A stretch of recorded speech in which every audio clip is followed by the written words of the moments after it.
Welcome to the Praxis Behind the Obscure podcast, and today I have a special guest, Frater R.C. joining us. And so instead of me, giving a whole introduction, explaining you to yourself, why don't you introduce yourself, a little bit about your background, how you got into spiritual practice, and I'm very curious to hear your early education experiences as I did listen back to some of your podcast episodes, which we can talk about, but you do talk about Rudolf Steiner and the Waldorf system of education. So yeah, it'd be cool to hear about that as well. So yeah. Yeah, well, let me say I am a little disappointed to not get your introduction and hear what someone who doesn't really know me thinks of me. It's always fun to know what someone thinks of you after having heard 9 episodes of my podcast, as you say. Right. There's part of us that always wonders how we're experienced. What would you say had you done an intro? Get it? Yeah, sure. I would say that, yeah, I would say actually what's pretty cool about your podcast, or at least my perception of you, is that you're like down to earth and sort of uncut.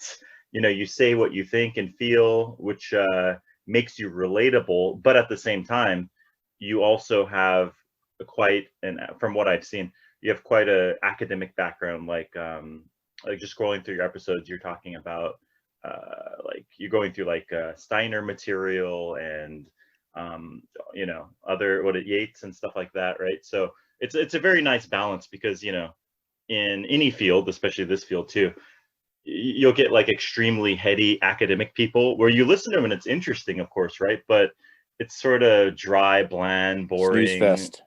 yeah, exactly. You might put on an episode to fall asleep to before going to bed, right? Yeah. Although the material's interesting, it's not like the material's not extremely fascinating. Like, oh, they just rediscovered this new ancient manuscript, so it is interesting. But it's like, it's not like you don't feel like you'd be hanging out, at a cafe or a bar with this person. Does that make sense? Absolutely, and I think I'm delighted by the fact that you said academic and then talked about Steiner and Yates, because that definitely would tickle them and boggle a few academic scholars when you're not mentioning doctors Alison Couder or Wouter Hanegraaff or Angela Voss or Claire Fanger or Jocelyn Godwin or the Fowler. The list goes on. How about Antoine Secret or Antoine Favre? I don't know if the first one was an Antoine, but they're French, so let's call them all Antoine, right? So are you fluent in French too? Because I know in Canada mon you guys learn French too. c'est n'est pas incroyable, mon frère. Quel dommage. But I'm Canadian, so I know quite a bit of French, and had to whip it out of the broom closet last year in Paris and Toulouse and speak, because a lot of French people still don't speak English for some delightful reason. And so, it's just faster if you can say je veux une rather than hi there, can I get a blah, blah, blah. And then, you make the effort. People like it if they make you effort. Of course, the French are famous for not liking it sometimes. Like, the phrase merde mi, but not my language, from that wonderful film with Johnny Lee Miller and Robert Carlyle, Plunkett and McLean. That's a hidden gem if people haven't seen it. Liv Tyler's in it too. So yeah, no, I definitely am academically bent and uncut, and definitely uncut, but not necessarily always bent. And I like to be a real person, because magic is for real people to actually transform their lives. And most powerfully, I think it's useful to deal with the scrapes and bruises or traumas that rock us in this life, especially if we're living bold lives and not just ones of quiet desperation. Okay, well said, well stated. Another thing I would say, to go back to the introduction of yourself by me, is I did hear in some episodes you mentioned that you speak, well, obviously you just mentioned you speak a little bit of French, English, of course, and then you said Hebrew and Aramaic, I believe. Well, I wouldn't speak those, of course, but my reading is highly functional, and most importantly, when it comes to those ancient languages, you want to be knowledgeable in the translation issues, right? It's less important that you know every word, and more important that you know when you come across certain grammatical constructions that you are aware of the sources and ways in which that phrase could be interpreted. You like with Hebrew, especially in Aramaic, when it comes to translation issues, you want to know that you should be going to the Midrash Rabbah, right, and the commentaries by the rabbis throughout the early Middle Ages to understand not just what they're saying. That's actually often less important than understanding how they use a certain word. In homiletics study in seminary, they trained us quite rigorously when we were doing sermons to look at the Bible verse that we would comment on, and then look at the words, do what they call word study. And you look at the word, and then you look at every other place and instance that word is used. And if you're really hardcore, you might go to some Jewish commentaries to see how that word was used then. And only then can you really have a responsible interpretation that looks at how that verse was used in its time and place, and thus understand hermeneutically how to use it in the current time and place. And if you don't do that, you end up with all kinds of nutty shit like, you know, stone gay people or send them to the desert for their menses, or I don't know what other shenanigans that evangelical fundamentalists like to throw around. Right. I speak multiple languages as well, and well, you're in Korea. I'm talking to Korea. I'm so excited.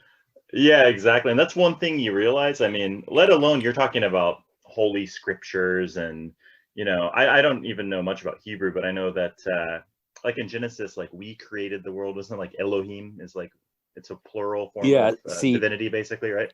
I'd love to explain that, but it's literally a 3-hour lecture. Yeah, exactly. But that alone, though, like those little things in holy scriptures, in my case, I'm not even talking about holy scriptures. I speak fluent Korean, right? But I'll go to a movie, and the fact that just you have to take into account cultural differences and linguistic differences. So I'll go watch an American movie, let's say, whatever, Iron Man or the Avengers or something, right? So I go, and the character I literally just talked about the Avengers on the last podcast. Oh, is that right? Yeah, I said, what if Nostradamus or all these seers, when they scryed into the future, they were seeing like a Marvel movie? Because in theory, why couldn't you see a movie if you're scrying in the future? But they didn't have movies, so they're like, oh my god, the future. Like Franz, I was saying, what if Franz Barden scryed the future and he saw a Marvel movie, but he looked like humans had superpowers. So when he wrote Initiation into Hermetics, he's like, but if you concentrate on the fiery light of Esh and the ball in your hand, one day you could throw fireballs, because he scried, Dragon Ball Z. That's pretty funny. Yeah, you saw people in movie theaters watching whatever, the Avengers or something. But yeah, it's just interesting because I can read Korean, right? And they have subtitles in the movie theater. Awesome. And so like when I'm looking at the Korean, that's not actually what they're saying in English, or even vice versa. If I watch a Korean movie, or if I watch Netflix, for example, the movie Parasite, right? That one. Oh yeah. It was the first foreign film. I've been a huge fan of Korean movies for a while, and that's one of the reasons I got interested in this place. But it was like the first foreign film in 100 years to win the Academy Awards Best Picture in the United States. It's not even in English. It's I watched completely foreign language. Yeah, great movie. But what's interesting, I couldn't stand it. Oh, really? Interesting. Yeah. Okay. Please tell me why it was good. Please explain it to me. I don't get it. And I'm a film buff. Okay. So the reason I don't think it was like the best Korean movie, it's just very well publicized, I suppose, or got popular. But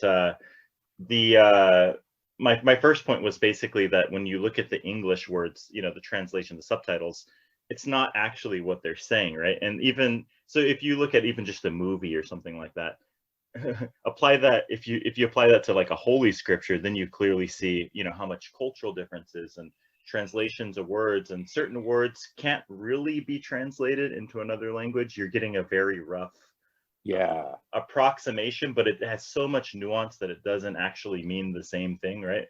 So yeah, I think that's interesting. The fact that you're a polyglot is quite pretty cool to me, because polyglots are us, baby. That should be my new t-shirt. No, the only films I watch in their original languages are German films and this Irish film called TV show called Ros na Rún. Shout out Mahara Gaelga Gahintach. Ros na Rún is like an Irish soap opera in Irish language, and it's hysterical. You can watch it on YouTube. It's so funny. Definitely go check it out. But yeah, no, my German is German's my best language, and then after that, Irish. Oh, nice. Gaeilge, Irish. Oh, that's awesome. You have command over so many languages. But well, technically 7, but at varying levels, right? And I've been working on Italian for forever, but it's I just don't have as much time as when I was in, younger and in grad school and forced to do that stuff. And my Greek is awful, and my Latin is not so bad. But again, if you're a polyglot, so you always compare yourself to others, and you can always do better and learn more. I just love languages. I suck at them in school. The reason I'm not better at French is actually because, like you said, I went to Waldorf school. So in Waldorf school, from grade 1 to grade 12, we had German and French almost every day. Oh, interesting. Okay, that'd be interesting to hear about. So, But so in Waldorf education, is like foreign languages pretty emphasized, or is it required, or what's the deal with that?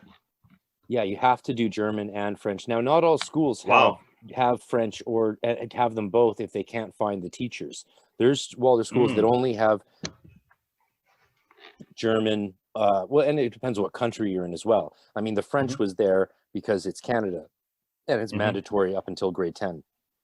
Okay. But German is always required in German is always Waldorf school? attempted to be required because of Rudolf Steiner being Austrian, and of course you want to have well, I guess that's just a little thing, but so we do them both. And what's really cool often is we had like the same teacher for both of them for one period in grade school. We had the same teacher for German and French because Waldorf schools attract a lot of polymaths. It just naturally does. Polymaths, I think, tend towards learning as much as they can, and inevitably they find spirituality. And if you find spirituality, it's hard to avoid Rudolf Steiner. And next thing you know, they're teaching Waldorf school on the side. A lot of them have to do it on the side though, because like starting and finishing salary at my Waldorf school was $38,000, and by the time I graduated, it had dropped to 36. So like Dr. Idle Tim, who's a world famous academic, and his first from Hamburg University, he was a teacher for all of high school. His first his dissertation was called Yeats und Nietzsche. So he wrote the book on Yeats and Nietzsche, and then he went on to write other amazing texts like on Goethe, Thomas Lessing, Thomas Mann, called Ketzer und Dichter, Heretics and Poets. He wrote the book called Die Lyrische und die Dichtung, which is the lyrical in poetry. So like, can you imagine saying, I wrote the book called The Lyrical in Poetry? It's like, whoa. That's like saying you wrote, Being and Nothingness or Sein and Silence, or Truth and Method by Gadamer. Like that's a book to I finally did write a book like that myself called The Ethics of Understanding, or The Ethics of Understanding God. God is crossed out though in my magnum opus. So yeah, actually, you're getting a copy of that because I'm not just you won Jason Newcomb's prize. I'm not just sending you That's one right. book.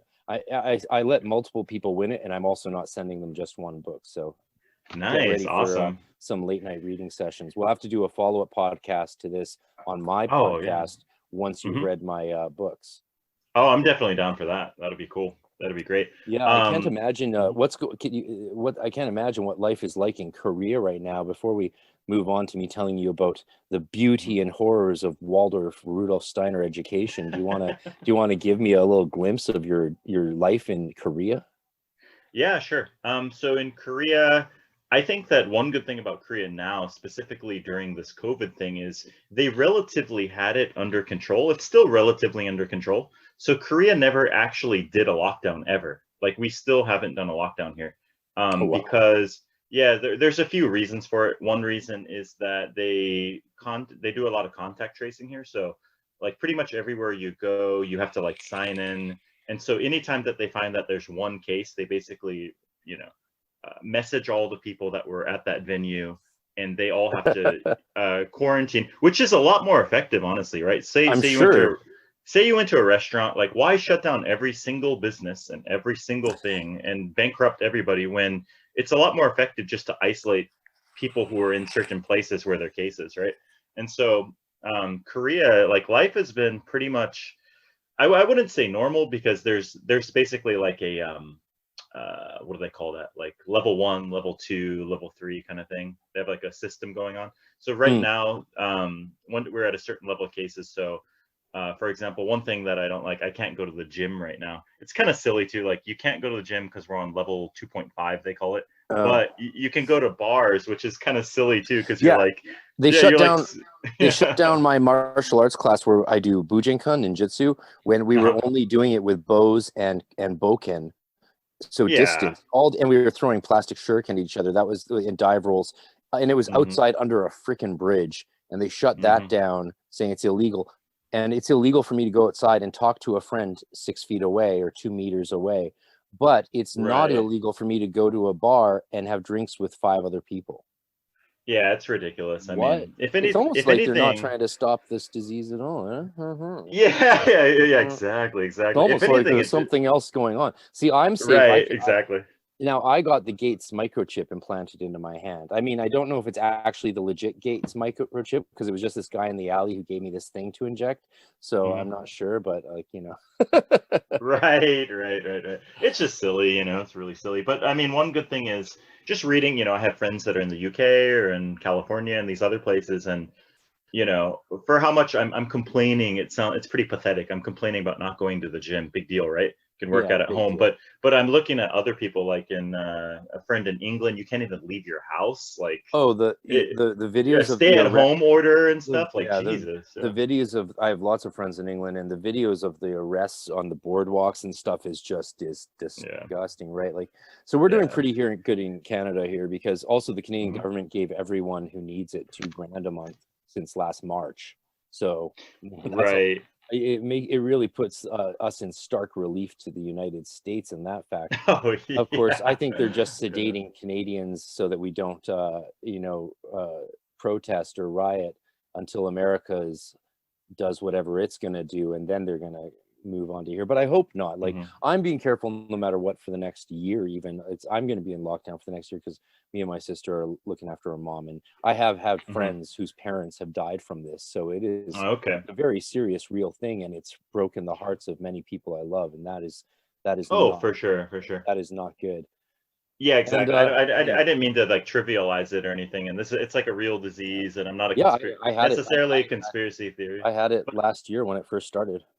Oh, okay.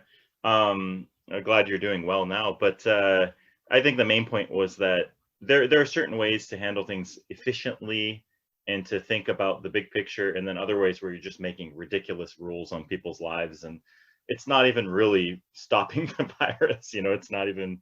It's not the best approach. Yeah, exactly. Yeah, like the laws don't make sense, but we are not going to go. If we go further down the rabbit hole, we're going to end up with tinfoil hats. And I left my tinfoil hat at the last alien spaceship rally. So let's talk about magic or Waldorf school if you want, which is the same thing. I mean, Rudolf Steiner essentially created a school, and he didn't create it for the same reasons it became, but it was created out of the ethos of Rosicrucian Hermeticism. And to this day, it is a Rosicrucian Hermetic school, but they're very smart about it. They ardently believe they should not put their beliefs or their studies of Steiner and the occult, or esotericism as they call it now. Steiner's book, An Outline of Occult Philosophy, that I had when I was young, stolen from my mom's library, of course, now is being republished as An Outline of Esoteric Science instead of An Outline of Occult Science. So they changed the names with the times, of course, to make it more germane, since the word occult has been associated with some darkness in the demonic crowd and Satanism. Sure. And also it's been misused in, I think, conspiracy talk. Like in the conspiracy theorists, they think that Golden Dawn and the OTO and Freemasonry and Rosicrucians are all part of this Illuminati conspiracy for globalism, which is just ridiculous, especially if you see the fact that most of these places can't barely afford rent, let alone attract new members. So it's exactly. Like, you think the OTO is part of some global conspiracy? Oh, well, brother, well, I don't know what to tell you. You're in for a disappointment. Yeah, exactly. They're more about other things. Speaking of that, it's funny. Well, my grandpa was like a 33rd degree Scottish Rite Mason, Shriner, published, and he's a pretty high up Freemason out in California. But that's awesome. My mom's grandfather was too. That's why awesome. I became a Freemason. Yeah. Oh, that's awesome. One funny thing is here, I'm somewhat close with the brothers at the lodge here, right? And I haven't joined yet, but one funny thing is there was a Korean, I don't know if it was a journalist or something like that, but they kind of infiltrated the group. They never joined, but they kind of hung out or whatever at the events. And apparently they end up writing some like, it might have been an internet article or blog. I don't know the actual extent of it, but how this Korean guy went to their like, meetings or whatever. And he was like, yeah, this is inside the Illuminati they have a lodge in South Korea. Like he wrote this whole story about like, how this the guy who one of the masons there is like an Illuminati member, but in reality, just like you said, it's like he's barely paying rent and they're barely keeping the lodge going year by year. Yeah, I mean, yeah, masonry often does have a lot of money, but it also doesn't all at the same time. I mean, Sure. so yeah. But I'm so interested. Okay, so you're talking about like Steiner. Waldorf, I was going to give you the Steiner. 101 for those who don't Yeah, know, because for sure, it's really it's really interesting how they have these spiritual beliefs that are so occult and magical, but they really ardently believe in not conveying them to the students. They believe of teaching out of that ethos as and teaching by example, and that is the way I think it should be, you know. Sure. So was Steiner, was he was a Rosicrucian or a Mason, or was he in Yes. the Golden Dawn? I'm very unclear about that. No, not at all. So he was part of a strange, because they say that the rumor is that Golden Dawn formed out of Germanic lodges and Fraulein Sprengel. And I recently did a bit on the linguistics of the Sprengel letters, showing that there actually was a Sprengel person, and they were probably a man, because German has gendered grammar that showed that the person writing those letters to William and Westcott was writing as a male. So that's interesting. That's a little episode that you can find on magicwithoutfears.com. Fraulein Sprengel was a man, and it's on YouTube. Hermetic Order, the Golden Dawn. Fraulein Sprengel was a man. And it comes out of the remarkable research by Dr. Christopher McIntosh, who did the analyses. He got the original letters from a Masonic lodge, I believe, somewhere, but in England. But it's still debated, like what, that was probably just a person in an apartment who wasn't actually actively a part of anything, but we don't actually know. So there were, though, Germanic lodges, and Rudolf Steiner was actually a part of the OTO, but the pre-Crowley OTO. Ah, Yeah. interesting. I didn't know that. Okay. Yeah. So he was involved with so there's the whole Gustav Meyrink and also a Masonic a version of Masonry that Steiner was involved in, a version of Mizraim Masonry in Germany. And so Steiner was very well trained. And I really don't know all the stuff on that. Sam Robinson on pansofers.org has a lot of really fun articles that are sometimes entirely accurate, and sometimes they assume things, but good stuff altogether. And the bottom line, though, is that Steiner was a student of this mystic called M. And we do know that the mystic called M was 99.9% sure, a man named Alois Mailander, who actually was illiterate. And Steiner believed that Mailander, who would teach outside of where he worked at just like a warehouse, he would just speak and teach. Steiner believed he was the reincarnation of Christian Rosenkreuz. And interesting. Okay. Right? Yeah. So and he and Mailander initiated Steiner, and that is why Steiner claims to have been personally initiated by Christian Rosenkreuz. Okay, and so this M character was a Rosicrucian, basically, or part of a Rosicrucian order. He allegedly was Christian Rosenkreuz, if you want to get mythological on it, right? Sure. He was like the reincarnated avatar of Rosicrucian. Yeah, I mean, that's the story. I mean, obviously, it's far less credible than the idea of a man dying on a cross, redeeming the cosmos, and then ascending into heaven, and his mom being a virgin. It's far less credible than that, but it's a story. And I'm a big lover of stories and folk tales and mythology, and just the stories we tell ourselves also that develop our sense of self and our psychology. I love the Erich Fromm quote that my mentor in theology in grad school always said: "Be careful how you interpret the world. It really is like that." That's a good one. And I like that. One of my Golden Dawn mentors used to always break it down by saying, "Look, your focus determines your reality." Oh, for sure, for sure.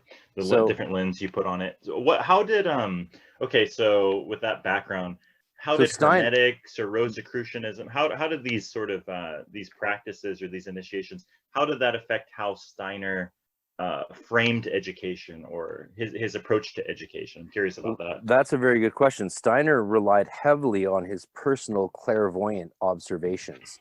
Mm-hmm. So he was very famous as clairvoyant, and and that actually caused problems in the Waldorf school system, because when I started to develop these things at a young age, Mm-hmm.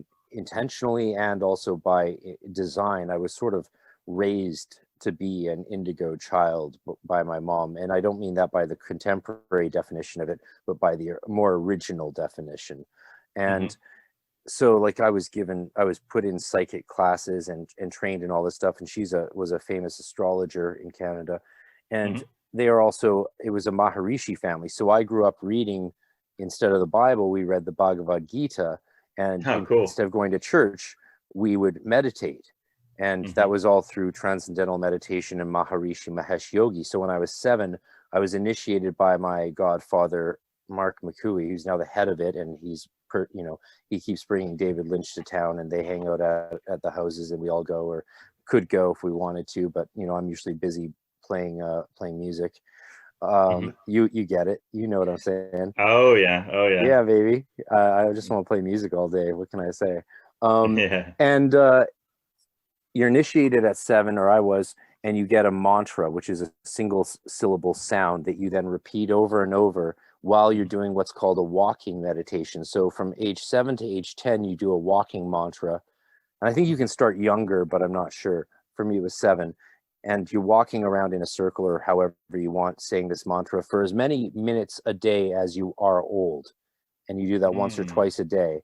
And when you become 10, you get another initiation, and it's a very beautiful initiation with Maharishi's pictures and the incense and all this Indian language that they Mm-hmm. do, and they give you this mantra. And then you get your adult mantra at age 10, and that's when you start sitting cross-legged in lotus, and you do Mm-hmm. that as many minutes as you are old, once or ideally twice a day, up until the age of 30, and then you do it twice a day for 30 minutes. Now, if you Mm. continue beyond that into the advanced training, that would be called the cities, and that's where you learn the 22 powers. Strange coincidence that it's 22, isn't it? Mm. you Interesting. know, Yes, so and it has Kabbalistic implications. yeah, well, I don't know how much of that is Indian in origin and how much of it is Sure. stuff that Maharishi extracted from the Western tradition, because the style of Yeah. meditation is literally exactly what you see in the anonymously authored Christian manuscript from the Middle Ages, The Cloud of Unknowing, where it Mm, basically says interesting. to flip open a Bible randomly and pick the first word you see and repeat it over and over until you enter this cloud of unknowing, which is, of course, is an ecstatic transcendental state. So they're very Sure. similar. And I think it's most likely, of course, that just simply, spirituality globally has developed Mm. along similar lines, especially if we're doing what works. So that is what works. But me and my Mm-hmm. sister grew up as kids sitting on our parents' laps while they were doing the advanced cities. And what especially is what made transcendental meditation famous, and is one of the reasons I'm sure that Seinfeld and all these other celebrities still swear by it. They Mm-hmm. do the levitation mantra, where, from what I could tell and what I remember, you're basically channeling your Kundalini energy down to the sacral point and Mm-hmm. exploding it, causing you to bounce. So the levitation is Mm. bouncing, and you have people who are really seriously, and they're bouncing across all the rooms. They put up pillows to see how high they can stack, to see how high they can bounce over it. And it's very, Interesting. yeah, they do this, and there's videos of them doing this online. And when they Uh-huh. ran for the Natural Law Party to have a political party in Canada based on the TM organization, Mm-hmm. the ads were quite goofy. My godfather paid for them, from what I'm told.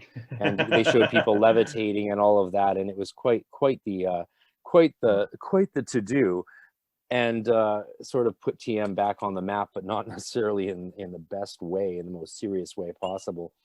But what was Right. amazing growing up as a kid was me and my sister would be like 3 or 2 or 5 years old, sitting on our parents' laps while they did these mantra techniques and the levitation.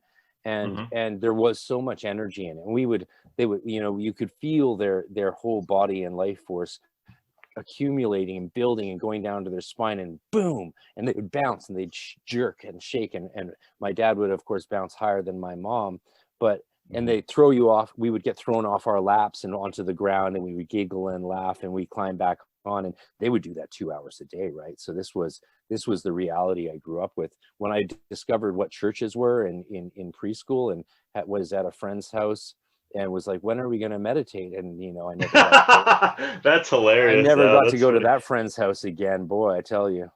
Well, what's funny is you started kind of the opposite. And many people start out in like some sort of like a Christian church or some sort of formal, I mean, you may call it boring practice or very outer sort of practice, but you started totally like esoteric, occult, meditation, kundalini phenomena and stuff like that. You started that way. You started the opposite way, really, right? Like instead of the Bible, the Bhagavad Gita, instead of prayer and Sunday church meditation. But that here's what's ironic. Then I became a teenager, got into Hermeticism after Wicca and Druidry, and through that found Roman Catholicism, had a conversion experience watching watching The Last Temptation of Christ, and converted to Roman Catholicism and got baptized and confirmed after going through the rite of Christian initiation for adults as a 18-year-old while I was in the Golden Dawn. And so I then became a Roman Catholic. I went to seminary to become a Roman Catholic deacon. Then I changed tracks midway through seminary into Anglicanism and Episcopalianism, and to be on track for the priesthood. My bishop decided I wasn't called to celibacy, and I was like, yeah, okay, I agree, sort of. Well, at first I was like, what makes you think that? He's like, well, you're having sex with your classmates. And I was like, okay, fair enough. That's not allowed. This might not be the path for you. it was an ecumenical, interdisciplinary, multidisciplinary seminary, so that was highly academic based, the Vancouver School of Theology, and so it was completely academic, but it was also had Unitarian Universalists, it had Roman Catholics, and Unitarian Universalists have a subgroup called Cups, which is basically neo-pagans. So it was whatever. It was spiritual people. I thought you said cucks. I was like, oh no. Oh, what an interesting group, huh? Like an interesting tantra group you got going on. I'm sure there's lots of cuck organizations within neo-paganism. Those people are crazy awesome. Yeah, they're into all kinds of stuff. I was lecturing at PantheaCon in San Jose in February last year, right after I recovered from COVID. And of course I didn't know it was COVID till later, but yeah, they would have like they have entire suites in the hotel that are all like Celtic fairy orgy parties and stuff like that with lines down the hallways. Of course, funny. That's where often some of the coolest occultists are, to just sit in the corner and have a good conversation with. But yeah, no, those occult conventions, I hope they come back, because I only started to get my taste for them as my sort of magical public magical career was just taking off, and I had a massive room sold out for my presentation on the Hermetic W.B. Yeats's Hermetic Order of Celtic Mysteries. I walked out of the room I was lecturing in because I thought I was in the wrong place. I was expecting a circle of 12 people in chairs, and instead they was jam packed. And people like Mary K. Greer, who wrote Women of the Golden Dawn, and other authors were there. There was 3 rows of OTO temple leaders and all. It was just overwhelming. And I was like, Jesus, okay. Well, okay.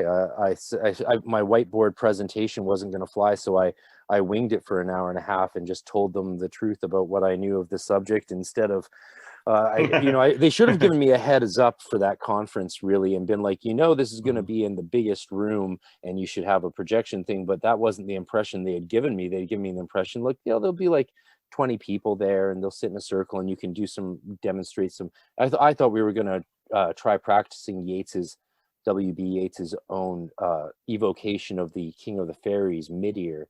And that was my plan for the event. And we were going to work on that and practice it and do some techniques and have a little bit on history. But, when I walked in, there's like 200 people there and it's jam-packed and they gave me this microphone and I was like, oh my God.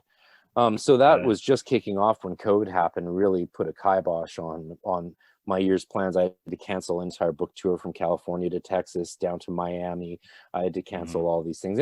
But people are in much worse straits than me, and I eventually did get out of California safely back to Canada. So, amen. Yeah, definitely. I was going to say, yeah, the to backtrack a bit. So you talked about your background, the Maharishi Mahesh Yogi stuff, transcendental meditation, growing up in Waldorf, and then later getting onto the Golden Dawn and everything. I'm just curious, like what? So the fact that Steiner had all these esoteric influences, and I remember, I think I listened to an episode where you're talking about you learned to read later on, right? And they focus more Yeah. on like your emotional development. Yeah, I'm so curious, like, you're yeah, you're you're how is not that allowed. applied? You're discouraged from learning to read until you're 9 or 10, until Mm-hmm. basically grade 3. And the Mm-hmm. reason is a very Steiner reason. He believed that the emotional aura was still developing at that age, and that to force Mm-hmm. reading on a child when they're 5 or 6 forces the mental aura to develop sooner. Now, I don't necessarily believe all of this stuff, right? I'm just a product Sure. of it. And Sure. I certainly never did Steiner's work or experiments with aura perception in that way. But but it does sort of make sense if you think about just the psychological development in childhood. And Sure. so I remember being like 8 years old and not being able to read, and like I'd be in the bathroom looking at the shampoo bottles and trying to see what they said, and I couldn't. And That's then interesting. yeah, it is. So, but in that whole time, so your parents have to keep reading you stories at night for hours sometimes, hearing about Drizzt Do'Urden and the other Forgotten Realms characters I loved. And, they had to do this till we were like 11 and capable of actually reading our own books. But what it does do, it does keep you in a very imaginative state where you're just surrounded by what you imagine, and you're playing with sticks and stones out in the yard, right? Because this is the 80s, of course, so we didn't have the same toys, we didn't have video games or much. You're discouraged from watching too much TV. You don't wear clothes with logos on them because it's, again, just unnecessary to put that kind of. Steiner understood, like we say in the Golden Dawn, by names and images are all powers awakened and reawakened, and the power of logos and symbolism is so, like, actually we're at a point in history today where you don't even need to tell people how powerful logos and insignias are, do you? We all know. Like, you don't have to explain that to someone anymore. The power of symbolism can shape minds and form ideological changes within a person's psyche.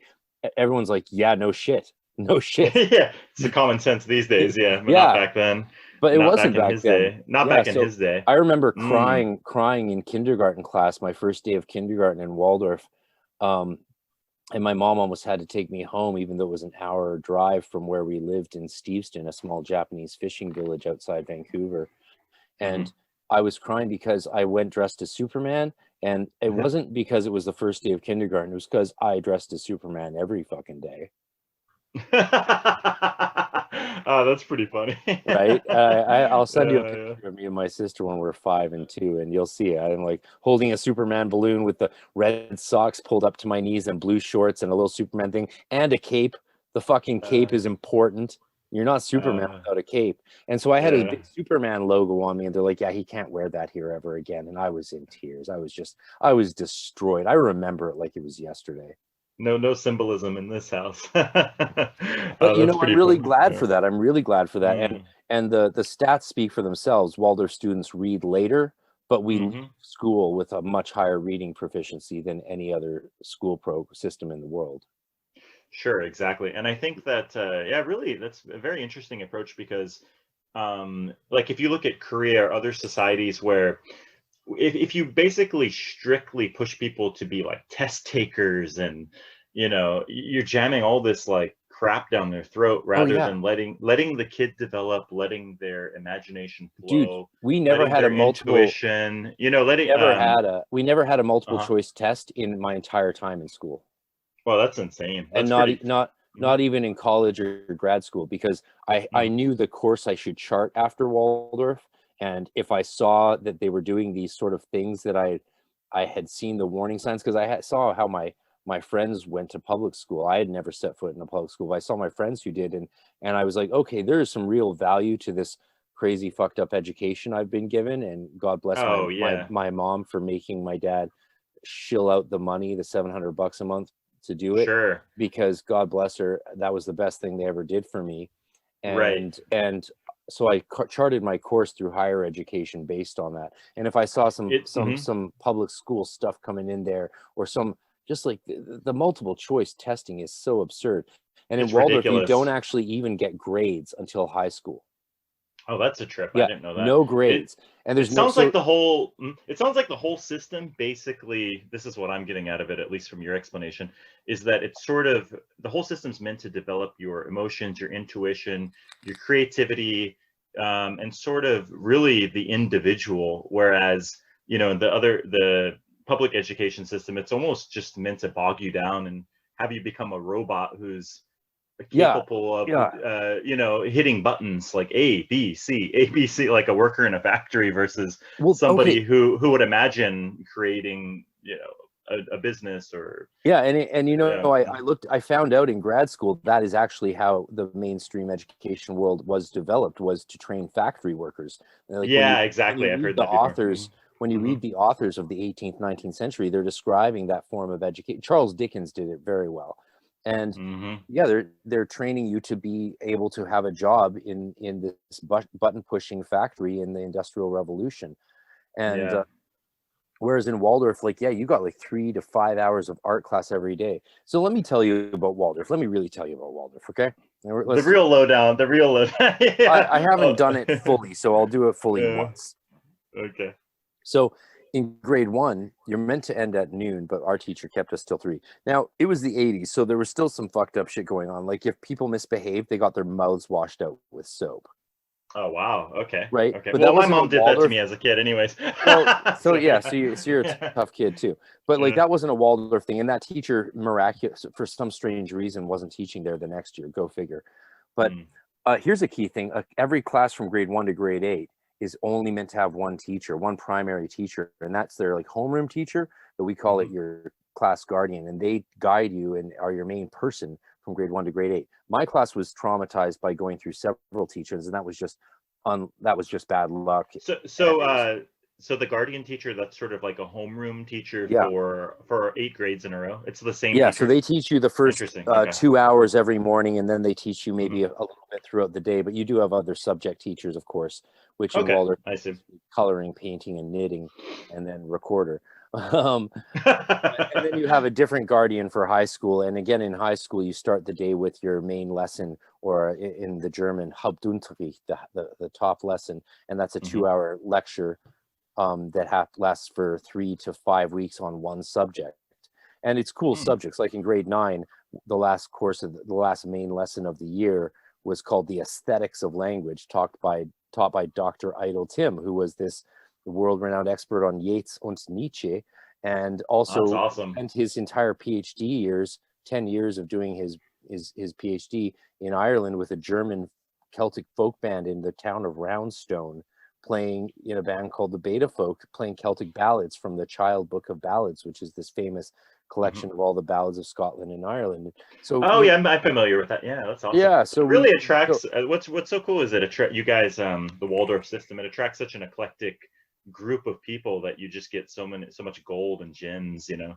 Growing up, it sounds like whereas like in public education, you're just getting like, you know, just recitation of, you know.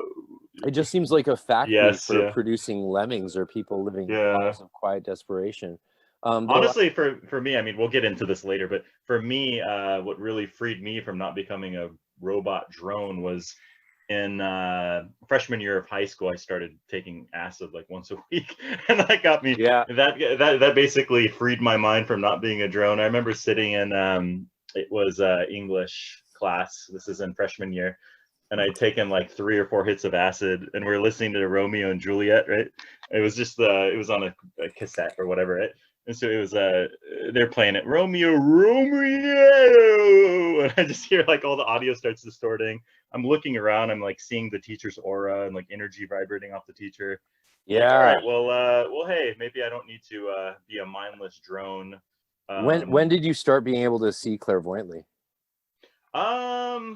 I don't know. I would say I was very intuitive as a kid, but me too, right? Yeah. I mean, growing up the way you Would did you too, remember but when you actually first started seeing, though, the energy emanating off of matter? I would say like really seeing it clearly was when I started experimenting with psychedelics, because it just Oh, interesting. sort of like blasted open the third eye, where it just became extremely clear, right? But I thought, see, I thought psychedelics destroyed your psychic ability my whole life up until I was 25. I always thought no. that people who did pod or psychedelics lost their connection with psychism.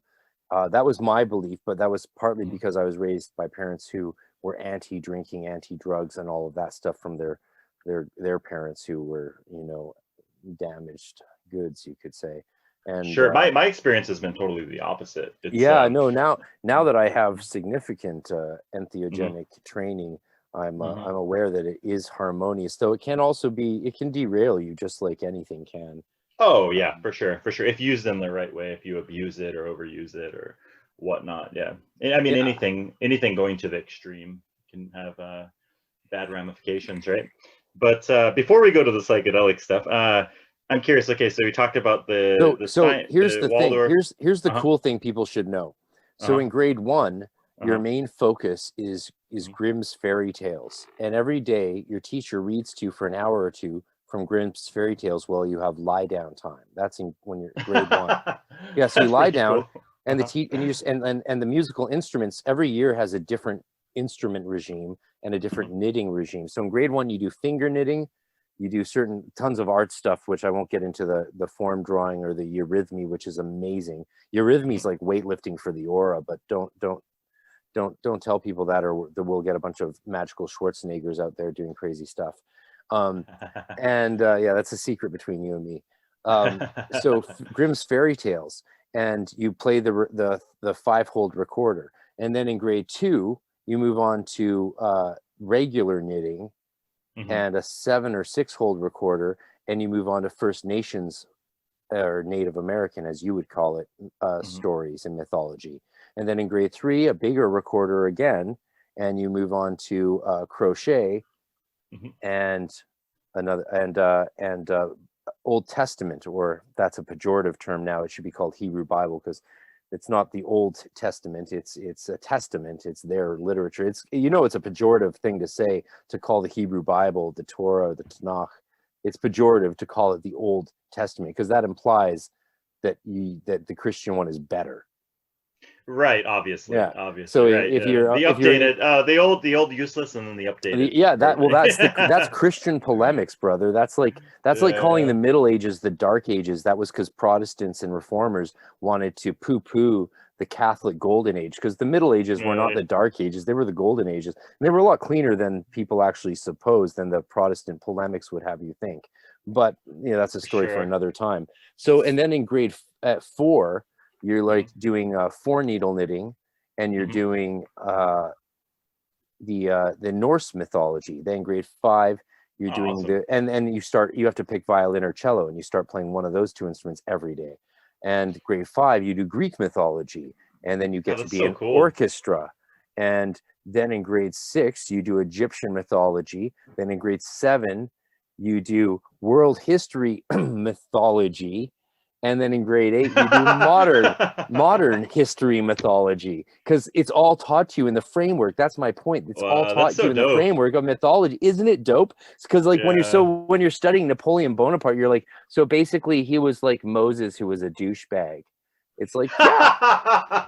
Yeah, that's so cool. I mean, the structure is fascinating, and it's so cool they take from all these different sources and tie it together at the end and everything. That's awesome. Yeah, it is Uh-huh. pretty cool. So, and then in high school, all of a What a sudden, it's treat. like adult time. Grade nine, high school, it's adult time. You are all of a sudden given all of this freedom. You can leave the school property at lunchtime, and you're treated like an adult. You can eat during Mm, class in high school because you can have a Slurpee there if you want. If you have to get up mhm. and go to the bathroom, you just get up and go, and you don't have to ask. Like, you know, instantly it goes from grade eight to grade nine. You're an adult.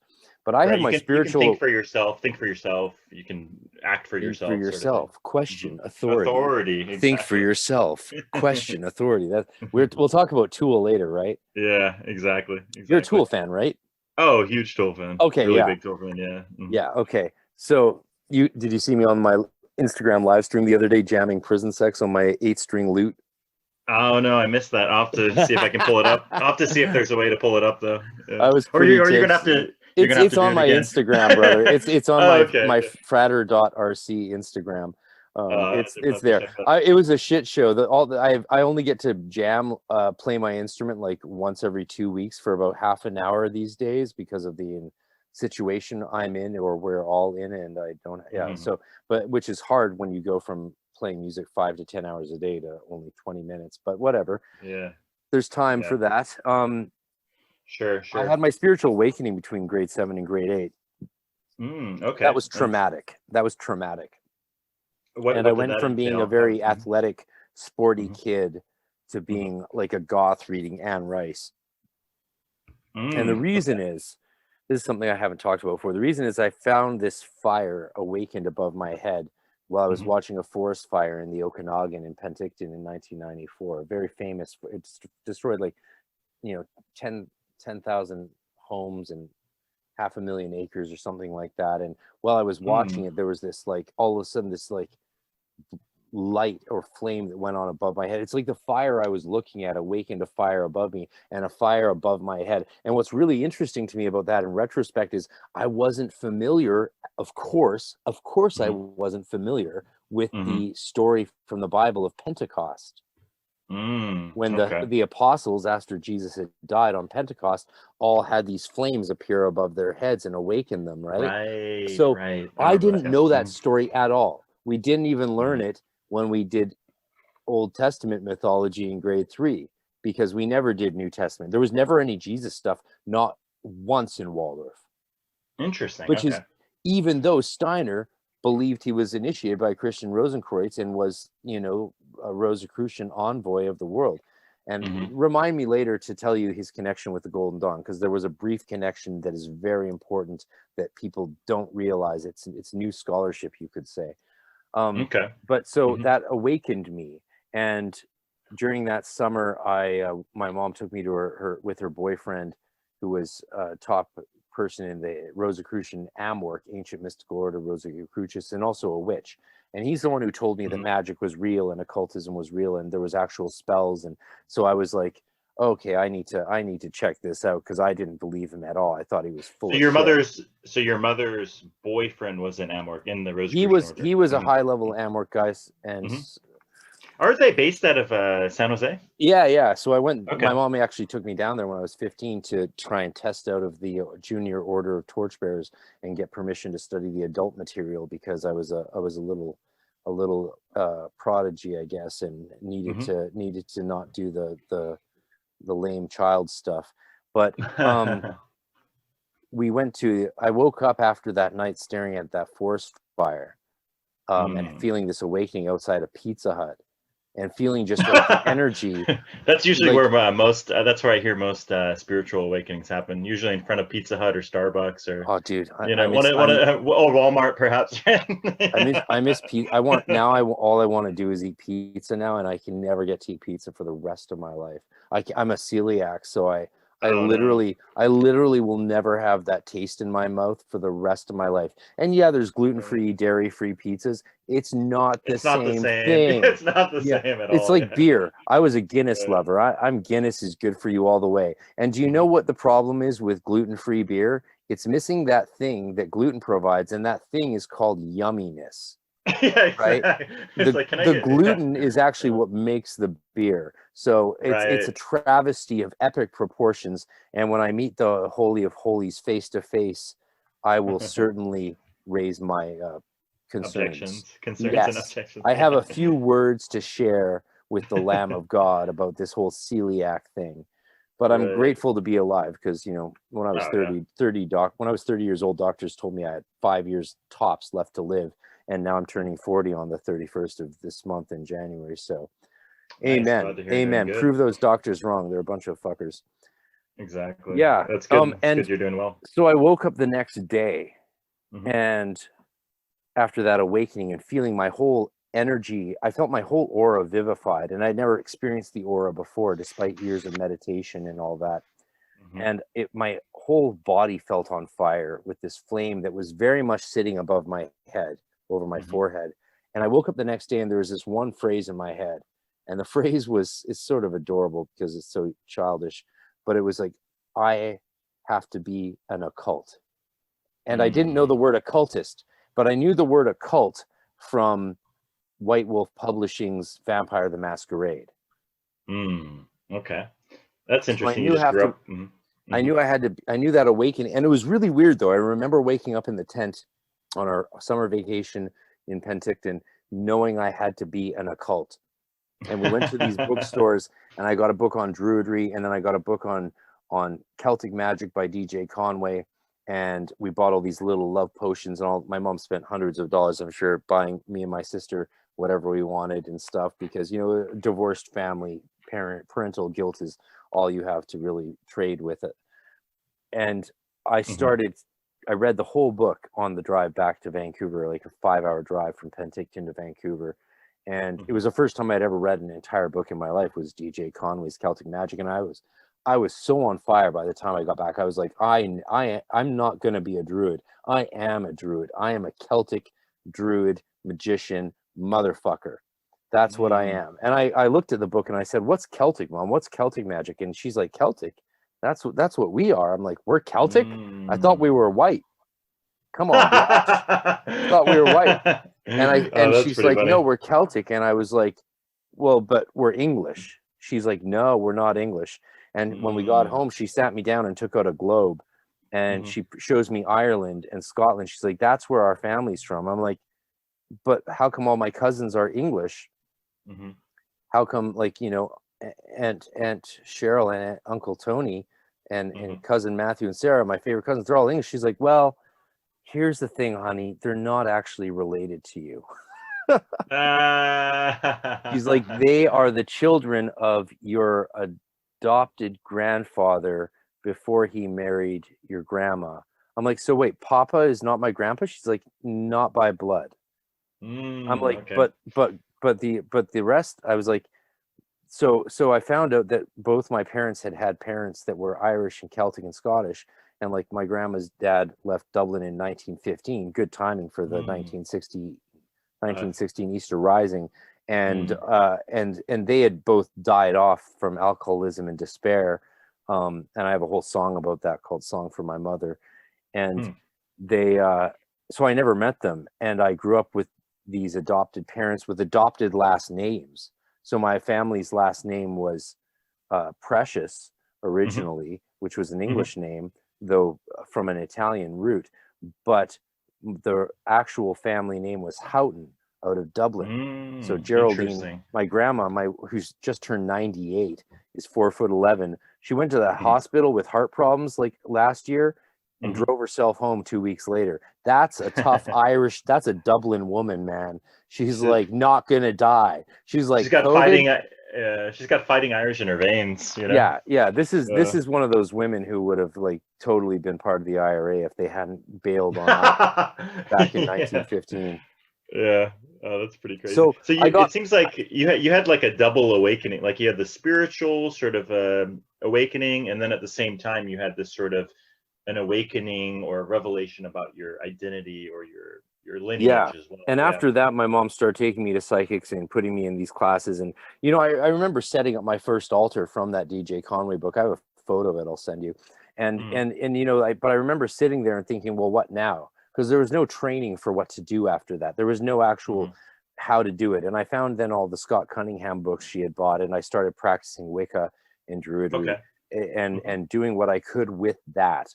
But it wasn't until I started like really pushing myself around age 14 to get into some of the Alephus Levi and reading Donald Michael Craig's Modern Magic was big. Now, I didn't like it because I saw these archangel names and these divine Hebrew names, and I associated with that with Christianity. And I was like, fuck that shit. I am not getting into any of that Jesus craziness, because I had that crazy aunt I told. Did I mention that in Missouri? I had a crazy fundamentalist aunt who, you know, that was the last. I already did a 3-hour podcast today, so I had a bad taste in my mouth because they were like they were paddling their kids and stuff like that, and saying like, you know, that gays are going to hell, and telling all the gays in the family that they're burning in hell. And so I was basically, it was basically the opposite of your family, like where you had this like Eastern open, Plus RPGs, like everything from Dungeons and Dragons to White Wolf games and all of that stuff that I was obsessed with from age 10 to 15. That stuff all really was very anti-Christian in a way. So I didn't understand that there was a mystical side to this stuff, and I had no idea. I had no idea that Rudolf Steiner was connected, or Waldorf School was connected to this stuff, because they don't tell you that. They don't tell you that. They just educate you in the most beautiful way you could ever imagine. And it wasn't until I came back from that vacation, and then in grade 8, I'm reading Anne Rice. I'm goth as hell, gaining weight. And then I discovered Aleister Crowley. Okay, so that was actually, Crowley was actually your introduction into Golden Dawn in a way. Because once you find out about him, you find out about where It's actually even more fucked up than that, brother.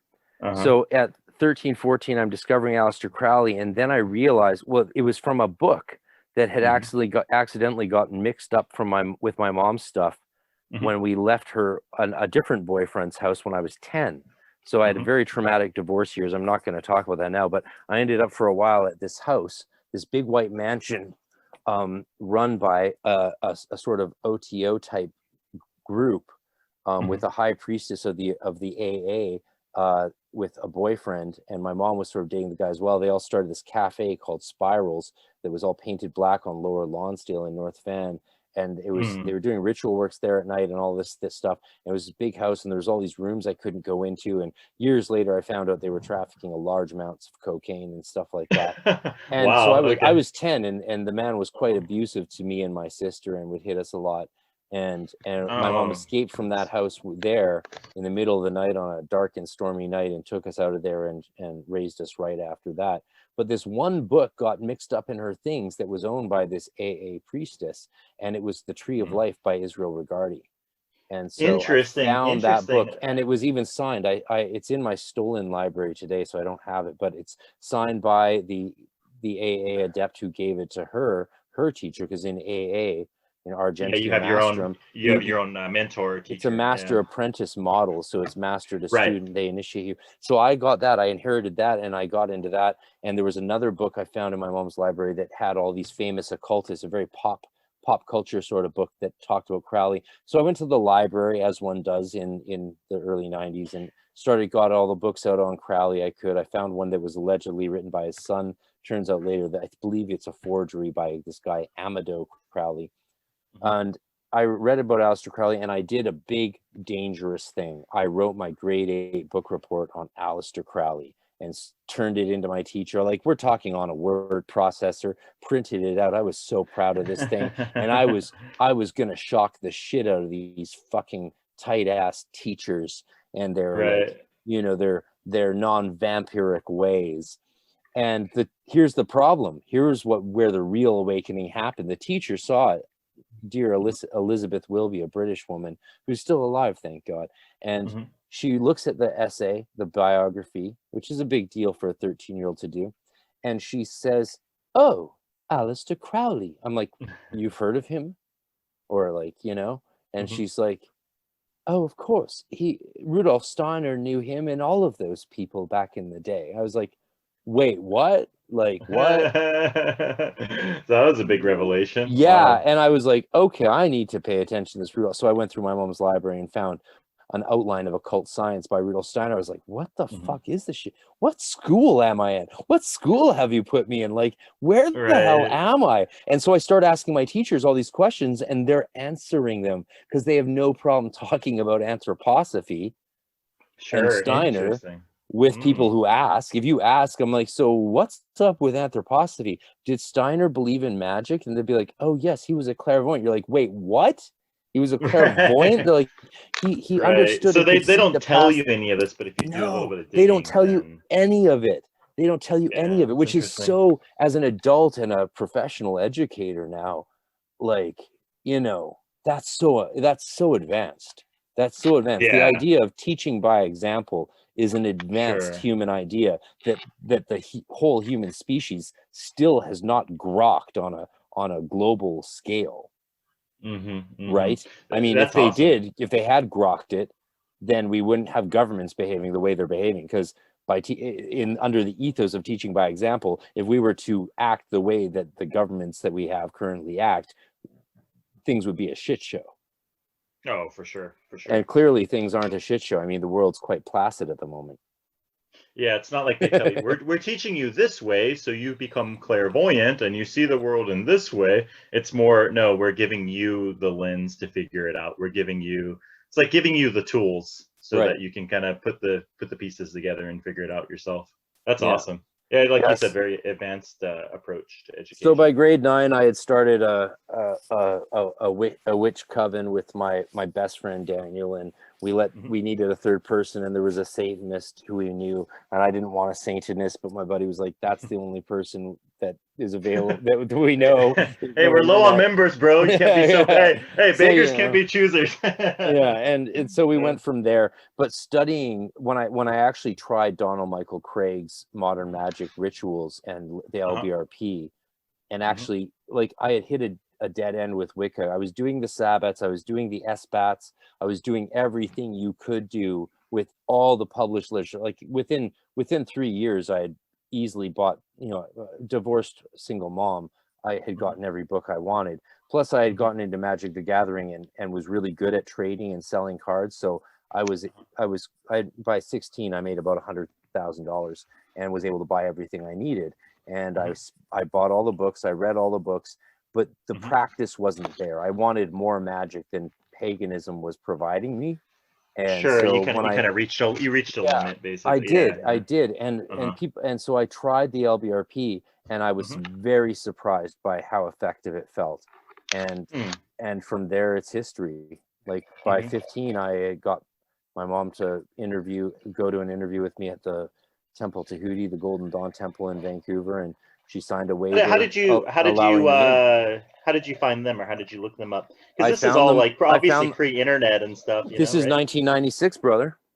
Okay. Yeah, so I was 15, 1996, and I found a flyer, and I called it, and it sounded like a used car salesman. That's because the guy was a used car salesman. And I didn't call for a couple of years from 13 to 15, but eventually I just kept hitting walls with a failed attempt to do Don Craig's 5 = 6 self-initiation.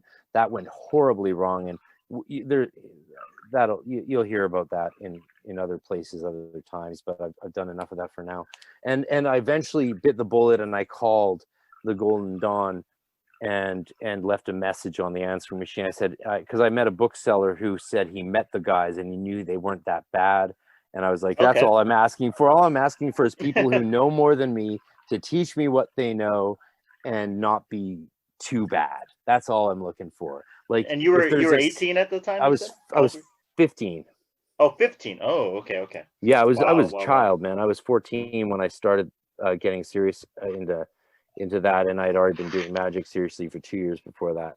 And it was a mixture of magic and Dungeons and Dragons. So like the two things didn't go hand in hand at all. That's just all I cared about, because I had lost all interest in school. I was a straight F student through grade 9. Like I was on the verge of being expelled from Waldorf school. And it's very hard to be expelled from a school that you're paying a lot of money to. But I was on the verge of being expelled in grade 9. F's throughout every class the entire year, until the last one with the ballads and the aesthetics of language with Dr. Idle Tim. Then I got an A. And that was the reason the teachers actually let me go into grade 10 and gave me another shot. And it was in that summer that I went to my orientation at Temple Tahuti and met Frater R.C. Very honored Frater R.C.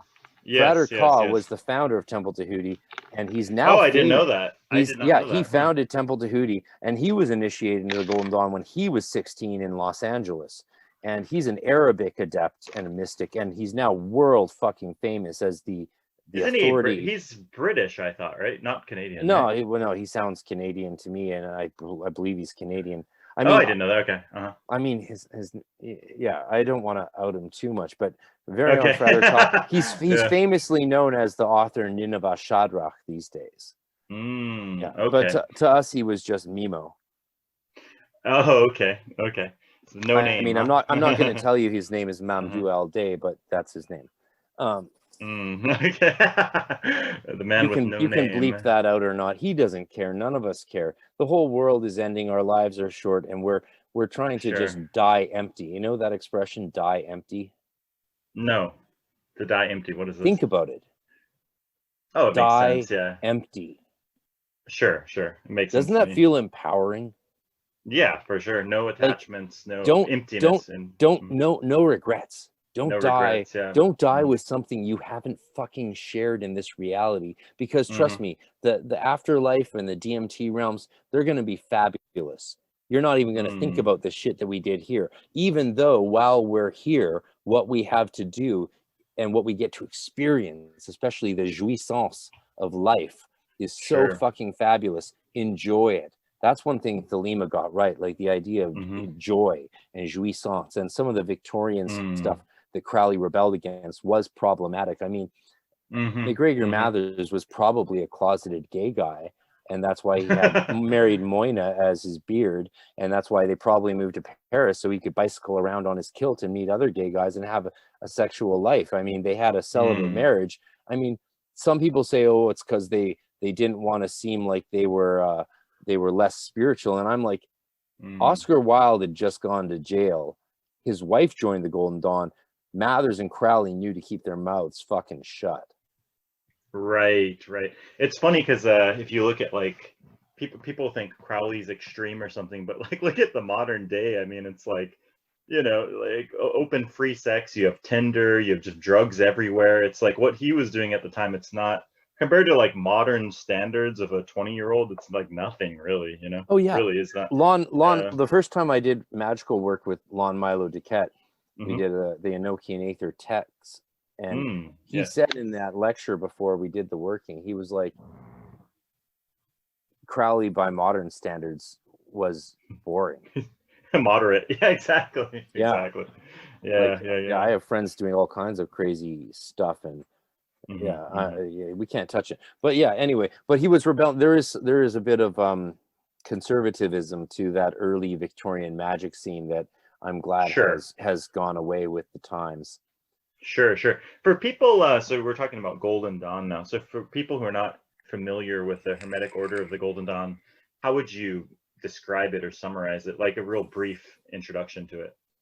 Well, so there was William Wynne Westcott, Dr. Hmm. R.W. Woodman, and McGregor Mathers. They were all master masons. Yes. Westcott was top-ranking Scottish Rite, which is 30th degree Hmm. in the UK because they don't have beyond that. And they all got together with a manuscript that was probably I've talked about who probably wrote the manuscript, but it doesn't matter. I Hmm. can't remember right now. And they decided what they wanted was to create a magical order. They wanted something like, and they didn't build it out of Freemasonry. They built it out of Soc Ross, or the Okay. Societas Rosicruciana in Anglia. So they loved the Rosicrucian mythology, and they Hmm. loved the fact that Kabbalah had this whole practical side known as magic or theurgy and thaumaturgy, and they wanted to incorporate that into a magical order, and they also wanted to allow women on equal footing, and Okay. that is what Which they Masonry did not have. Yeah. Hmm. no. I mean, Hmm. well, actually, if you talk to Geraldine, who runs Atlantis Books in London, she's a Mason. She'll tell you, and I did my research to confirm it, that there's Hmm. been Masonic orders that have allowed women in since the 1700s, and that's true apparently. So Oh, true. Okay, that's yeah, true. That I didn't actually is true. realize But that. it's I didn't not. But realize that. not like on the whole. I'm talking about like the Yeah, mainstream or on the whole. Yeah, that's true. yeah. Hmm. So Hmm. but what they really wanted was magic. They wanted Sure. practical magic. The other difference between Masonry and Golden Dawn that was the big shift was in Masonry, all the entire everything's in the initiation. All the work Hmm. that you're meant to do, all the craft work is in the initiation. It's memorization work, and Sure. it's absorbing the symbolism into your sphere of sensation, your Uh-huh. aura, Hmm. and that is what Masonry is. But Golden Hmm. Dawn created a curriculum that happened after the initiation. And in the original Golden Dawn, that was just 5 meditations, a bunch of, like Crowley said, a few Hmm. Hebrew words and a single ritual, the LBRP. And all the rest Hmm. of the rituals were reserved for the inner order, or the second order, the RRAC, the Rosea, Rubea, and Aurea Crucis. And Crowley, of course, came down and said that the LBRP is the sort of the ritual par excellence of all rituals. And people have often questioned, why did Crowley think the LBRP was so great? And the answer is because that's the only one he learned, because he failed to get into the second order. Right, right. And so for each grade, you have like tests, right? There's like grades that you have to, basically you have to know like Kabbalah, astrology, tarot. They have a bunch of stuff that a bunch of curriculum that you go over, and then you take a test, and that kind of determines, and ritual work too, right? Initiations. So what modern, whether you move on to the next grade or not. And what a lot of the modern Golden Dawn orders have done, I call them traditional orders, if they, in certain ways, but some people say that they're just modern orders and not traditional. And I call the traditional orders dogmatic, but it doesn't matter. That's all polity shit. But what they did was, see, here's the thing, they were just developing, so they hadn't developed a lot of these rituals. The middle pillar didn't come along really till Rigardi, even though it, as David Heim Smith clarified, it is based on a Kabbalistic technique. So they were doing, they were experimenting. They were a group of guys experimenting with how to do magic. They were recreating a magical tradition that had almost died out. And they were getting, and they're pulling out manuscripts and stuff from like the British Library and different grimoires and things along these lines, right? Yeah, and Mathers putting it together sort of in a cohesive system. They developed amazing rituals. Like, I mean, this is the order that developed the analysis of the keyword. And the initiations are amazing. But the reason there's not much material in the outer order is, one, the outer order was kept as a litmus test for the inner order, which is where the magic really began. So it's fair to say that the outer order of the Golden Dawn is not a magical order, it's an alchemical order. And the purpose of it is to do these meditations and go through these initiations to purify the 5 elements of your being in preparation for the initiation into spirit, which is the portal grade, the probationary grade for the inner order, which is where Crowley got fucked up and failed. And partly I blame Mathers for that, because Mathers used him as a pawn in the schism to get money from Annie Horniman, but that's another story. And then you get the solar initiation, as Rudolf Steiner would call it, and that is into the inner order. And that was when you started practicing the banishing ritual, the hexagram, the analysis of the keyword, and all these other rituals, and doing actual techniques like pathworking and scrying. Modern orders took a lot of that stuff and put it in the outer, because why not? That way, that left them space to develop new techniques. Because any time you take a few thousand people, run them through a magical initiatory system, and tell them to work their butts off in collaboration with each other, 24/7 sometimes, they're going to come up with a lot of new stuff. So you need to make room for the new stuff, and you do that by taking the advanced techniques of a yesteryear, like 100 years ago, and shoving it down the hill and saying, here, do tatwas in the beginning, build your elemental grade weapons, do the middle pillar, do the watchtower and portal, do tatwa scrying in neophyte. Why not? Like, let's increase our development here. And that's what you have with a lot of the reputable and good Golden Dawn orders today. And they all do it in a slightly different way. So if you're going to join one, you should do your research, talk to some people. A lot of them are getting more comfortable with being public, and that's really great, in my opinion. And I had an amazing experience from age 15 to 24, going from neophyte to a chief of the order in Canada and imperator. I was Hierophant. I've been every temple officer except the sentinel, because it seemed a little boring, and I didn't want to hold a heavy sword outside the door. But no, I've done all the temple officer things in 6-month terms multiple times. I've been a Hierophant for many terms. I've been all the dais officers in the temple, every single one, which is, it might sound like nothing, but it's really a ton of work. Like, it's 24/7 doing magic. Like I haven't done just 1 or 2 12 to 24-hour ritual days. I've done thousands. And that's amazing. And I'm so grateful for creating that opportunity for myself. And here's the key I have to share with people if they are considering doing it. You've got to remember to ignore the bullshit, because there's always a lot of bullshit that comes from dealing with other human fucking beings. So ignore it. Sure. Like, be ninja about it, and don't get involved in it. Don't become one of these adepts or one of these neophytes that's fucking around or not actually learning the material well enough to pass with the mandatory 95% success rate on the test. Like, bust ass, do the diaries. When you see other people flaking or not taking it seriously enough, don't do like them. Do it so much better than them that you put them to shame, because this is not a journey you're taking with other people. This is a journey you're taking all by yourself. Other people just happen to be around you. They're just there. And sometimes they serve you and help you and heal you. And sometimes they will tear you down. Just don't get caught up in the bullshit. I mean, that's the drama, interpersonal drama in any organization or any company, church. That's a skill for life. It applies to everything. This applies to everything. Exactly. Because a lot of people talk about drama in any group, right? In magical orders or dude, you're a musician, right? Companies, in bands. Come on, exactly. every single famous band. What's funny is like every single famous band has like drama, right? Pretty much that we know about. Do you know the quote by pseudo what's his name, Hunter S. Thompson? I call the quote pseudo Hunter S. Thompson because he didn't actually say it. It's just attributed. Do you know the famous quote about music? No, what is it? Music. The music business is a shallow money trench, a long plastic hallway, a cruel long plastic hallway where pimps and thieves roam free and good men die by the dozen. It also where pimps and thieves roam free and die by the dozen. It also has a negative side.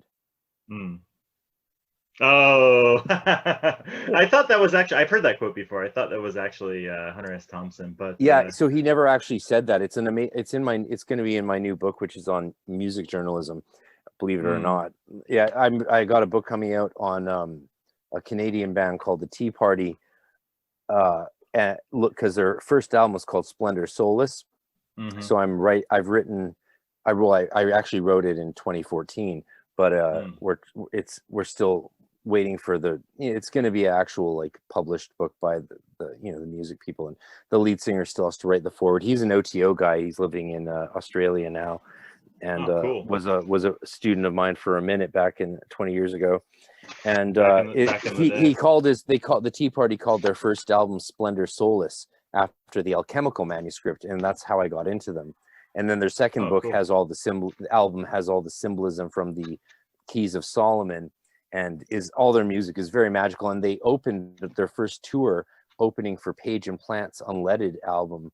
And so the singer learned the middle pillar, and he went out to open for Page and Plant before every show on tour in 1994.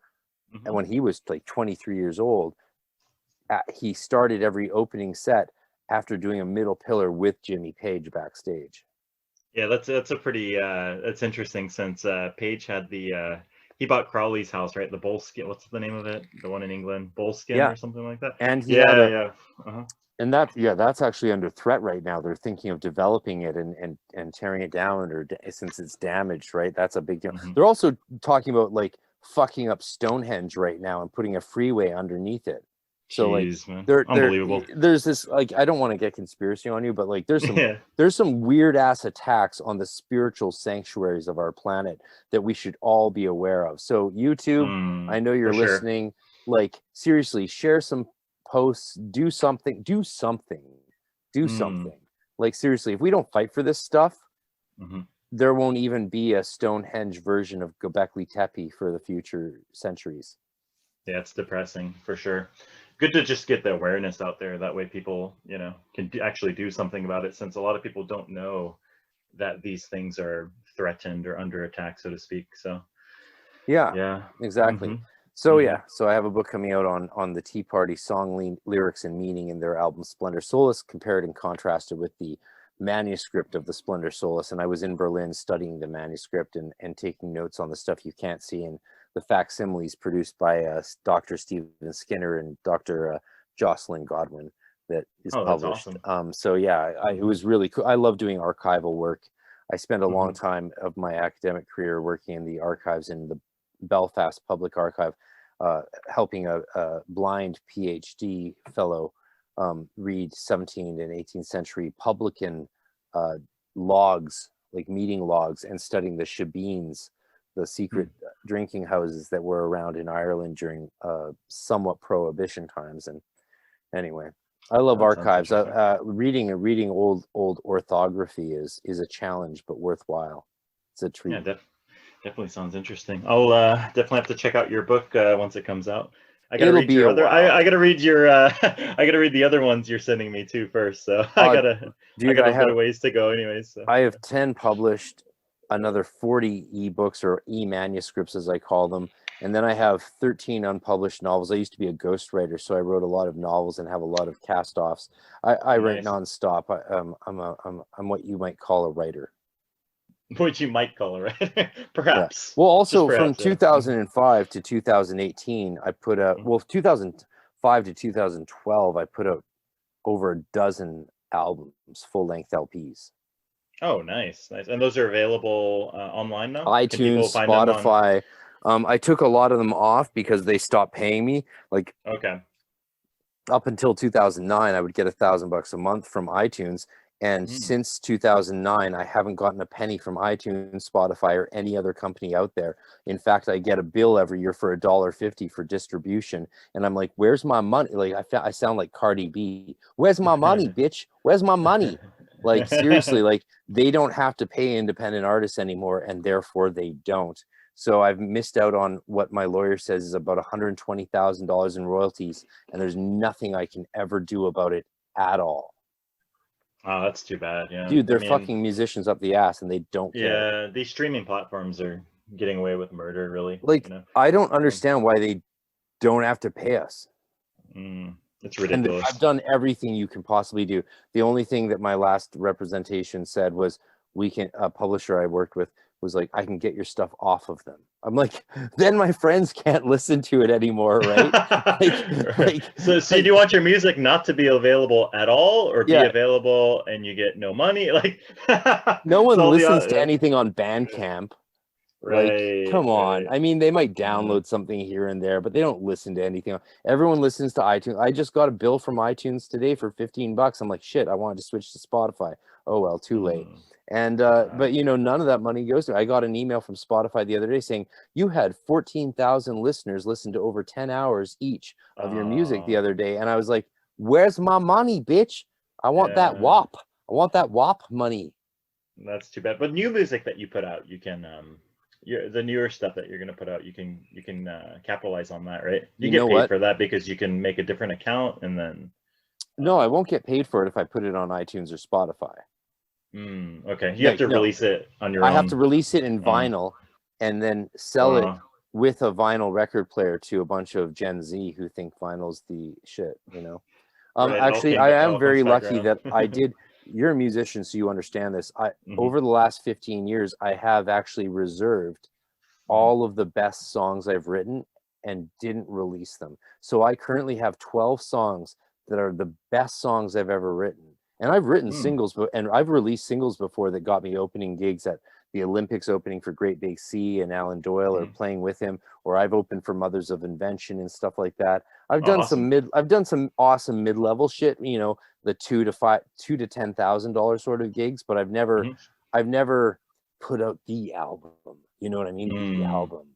And so I have, but I did put aside my best songs. So I have 12 best songs, and fortunately, I'm glad I did that, because I will actually put that album together, and I'm hoping for a grant from someone to do that, but we'll see. I'll do it either way. But now I actually have access to the best possible magicians to do it with, because I waited so long to the point where they're like, yeah, hey, we'll work with you on anything you do. Whereas 10 years ago, they were like, oh, you're still trying to play music? Good for you. Yeah, good for you.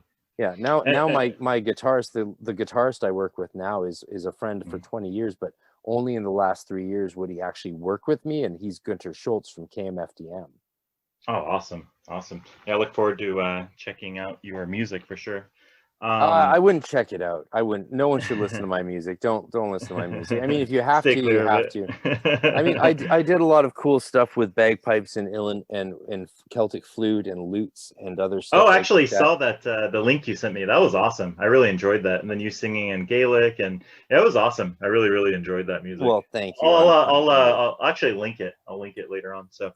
Actually listened. Oh, that's right. I listened to the link that you sent me with my guitar player in my band, and we're both like, man, this shit's awesome. We both really enjoyed it. I'm coming to Yeah. Korea to jam and do a show with you. That's what's happening. Oh, hell yeah. That'll happen, once these restrictions get lifted someday, possibly in some hypothetical future. So I told you, right, before I was transing, I had a layover in Seoul, Korea in 2008 in January. And I was coming back from a trip. I was getting surgery in Thailand because Canada wouldn't do it. Oh, geez. Canada actually wanted $32,000 for the surgery. And so I went to Thailand and had it done for $2,500. And my doctors here said, we're not capable of doing that kind of quality of work because we're too busy. Oh, geez. And I was like, Thailand has a lot of medical tourism, and it's very affordable, very accessible. I couldn't afford it in Canada. Like they wanted 32 grand, and I found someone who was willing to do it for 16 grand. And I was like, this is bullshit. This is fucking bullshit. And I just got a $5,000 bill from BC Healthcare, from Canadian Healthcare, and I haven't used the healthcare here in fucking a decade, and they're still billing me. So it's not free. It's not good. Don't be like us, America. America, don't be like us. Your system is better than ours. I'm sorry. Though you guys should get broken arms and cancer treated for free. That's a fact. Like, come on. Like, no one should go bankrupt from medical needs, but all of North America's fucked when it comes to medical care. It's fucking embarrassing. That's one good thing about living here in Asia. Like, all the medical problems I've had, you pay almost nothing. I mean, I've had to get MRIs done. So I was telling, my mom actually works at a hospital in California, and she's like, oh, if you needed that MRI and that CT scan, you'd be on the list. It would take 2 weeks to get it. It would be $50,000 to $500,000. Even with insurance, it's like you're paying $1,500 out of pocket or $1,000 out of pocket. I paid like $100, $200 or something for each one, and it was literally 6 to 7 times cheaper than doing it in America. And guess what? I just did it in a walk-in. I did it the same day. Man. And I told my mom. My mom didn't even believe me. She was like, "No, you didn't. No, you didn't." I was like, "Yeah, I literally just walked in." She's like, "Nah, that would never happen. That's impossible." Like, it's almost like hard to believe. Like, she thought I was lying or something. I'm like, "No, I'm serious. It's not America." You're like, Korea, bitch. Yeah, I'm sure you didn't call her a bitch. Oh, definitely not. But Korea is definitely an interesting place. You have to come check it out sometime. So I had a layover. I did check it out. I had a layover January 2008, and I got to see the big gate before it burned down. Oh yeah, some drunk guy burned it down, but they reconstructed it. But you saw the original, so that's cool. Cool. I ran out of the airport. I was like, I'm gonna come into. So I went through customs, and I had been coming from Thailand, so I was wearing like a Hawaiian t-shirt and flip-flops and shorts, and I had a mandolin strung with a drawstring over my shoulder, and they're like, "You're going like this?" I'm like, yeah, I have 6 hours, don't worry. Hour-long bus ride into town, hour-long bus ride back. That gives me 4 hours to see Seoul. Now I walked out the front doors after, and it was a blizzard because it's January. Because for some reason I dumbassedly thought that it would be sunny and warm like it was where I came from, and but I ran around Seoul. I went into a Dunkin' Donuts. I went into a corner store, bought a bottle of a little naggin of Jaeger, and I bought a little disposable camera and just went around taking selfies with people with this disposable camera in front of everything I could. And everyone thought it was adorable, like because they didn't speak English. No one spoke English. I was asking for directions to somewhere, and one guy in a business suit walked in and was like, "Yo, I speak some English." And I'm like, oh, wow, no one seems to understand me. I felt really white.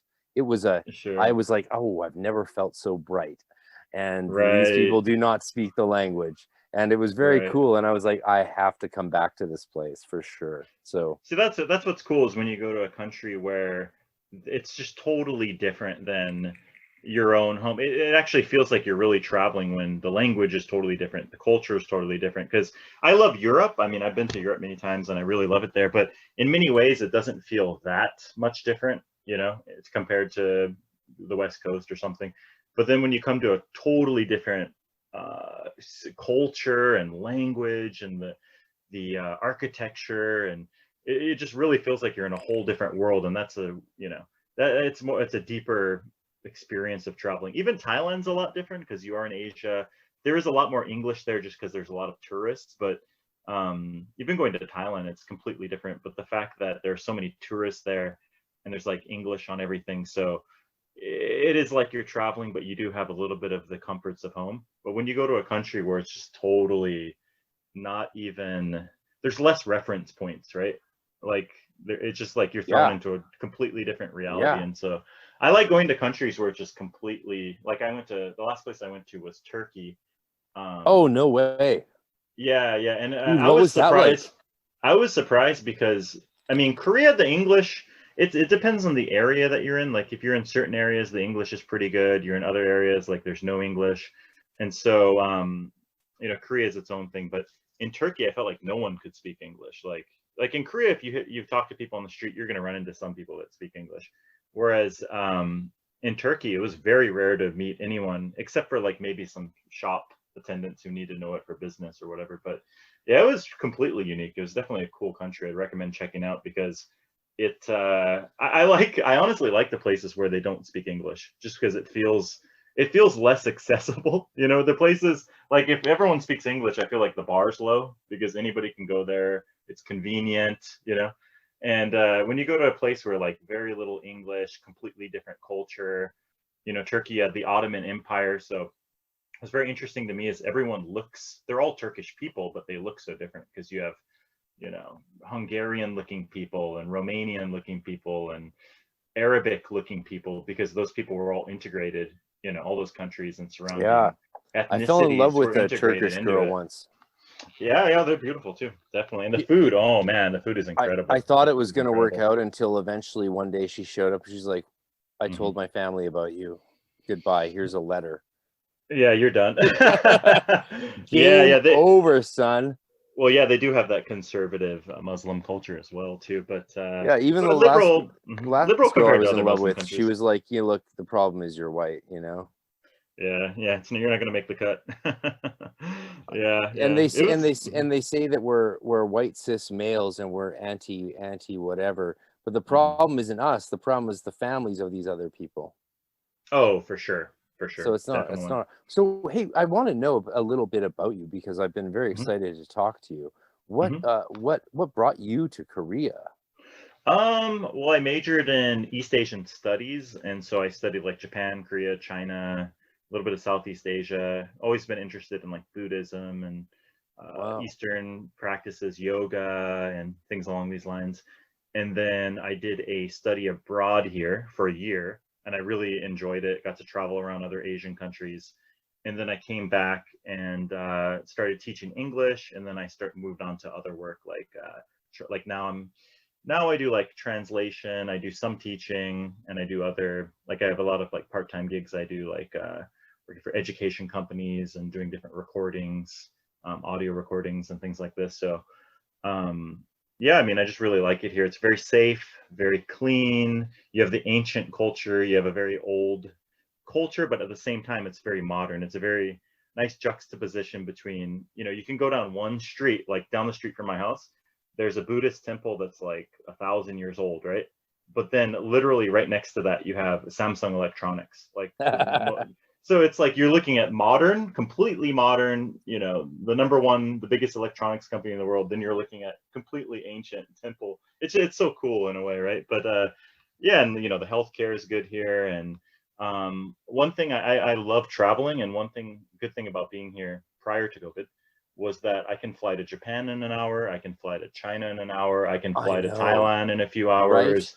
Right. Yeah, I would just, sometimes on the weekend, I'd be like, oh, there's a flight to wherever, Bali. Okay, maybe I'll just go check that out, It's so accessible, whereas in the States, you're like, oh, you go to Canada, it's kind of the same in many ways. Yeah, that's why I like Europe.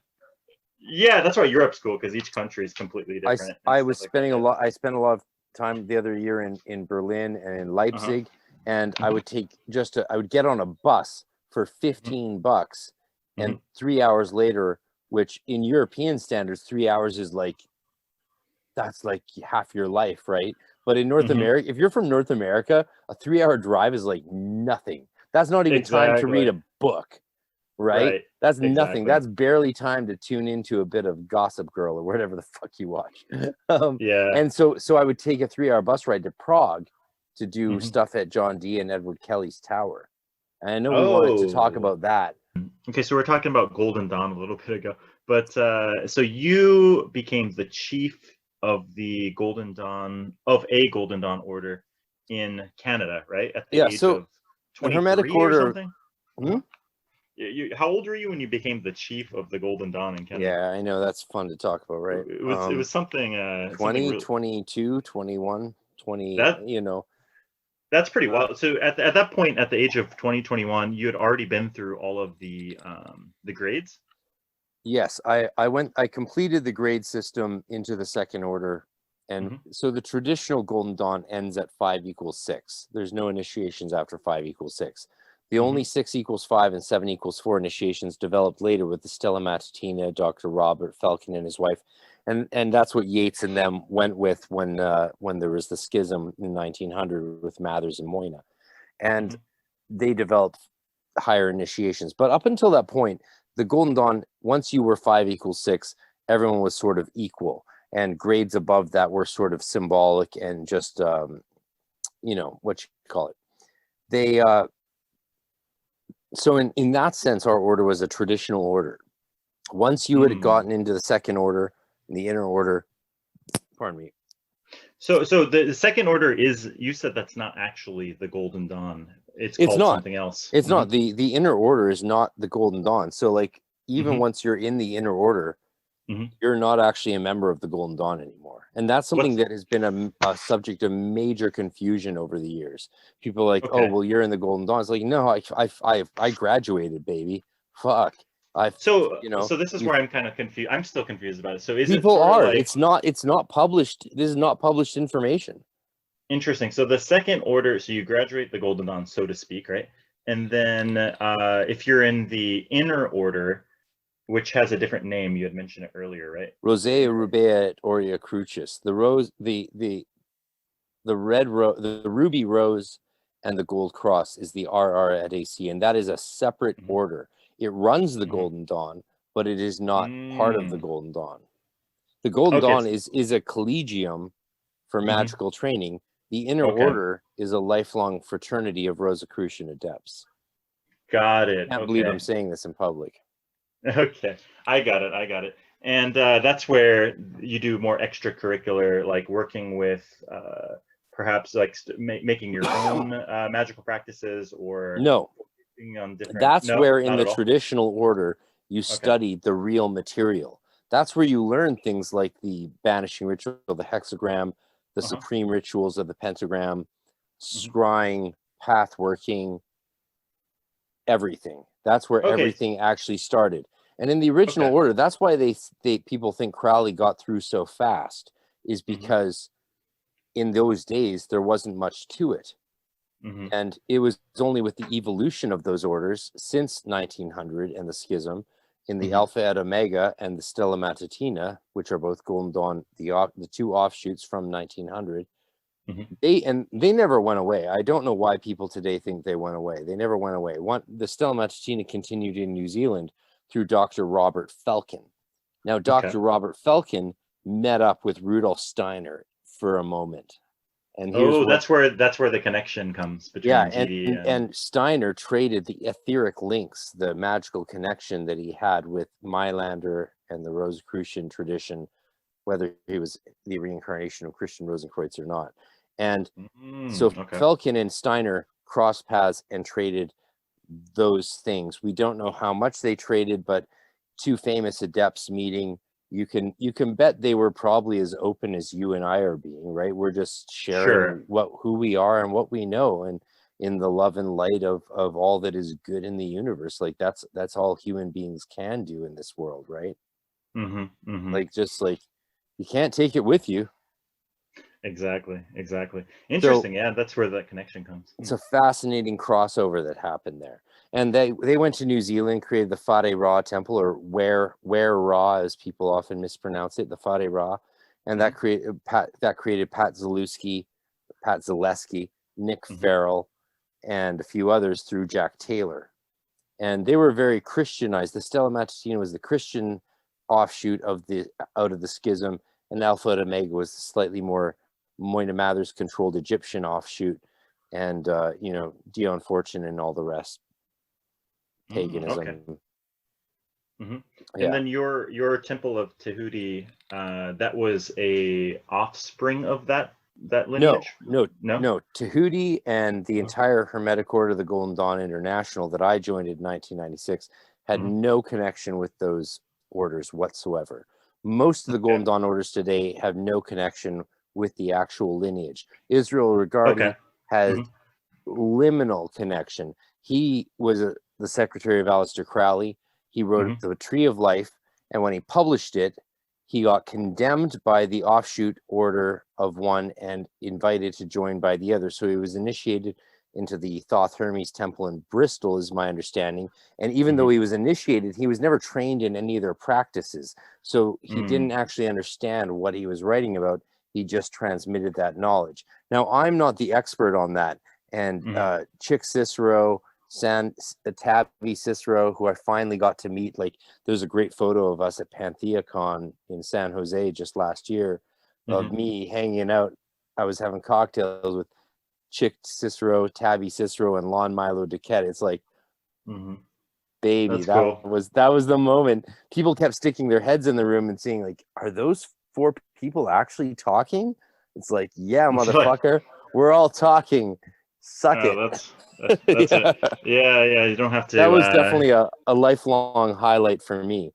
But none of us, awesome. none of us have the kind of, if you want to talk about lineage, if you think lineage actually means anything, which it doesn't, then you're talking about the Frater R group through New Zealand, Nick Farrell, Pat Zaleski.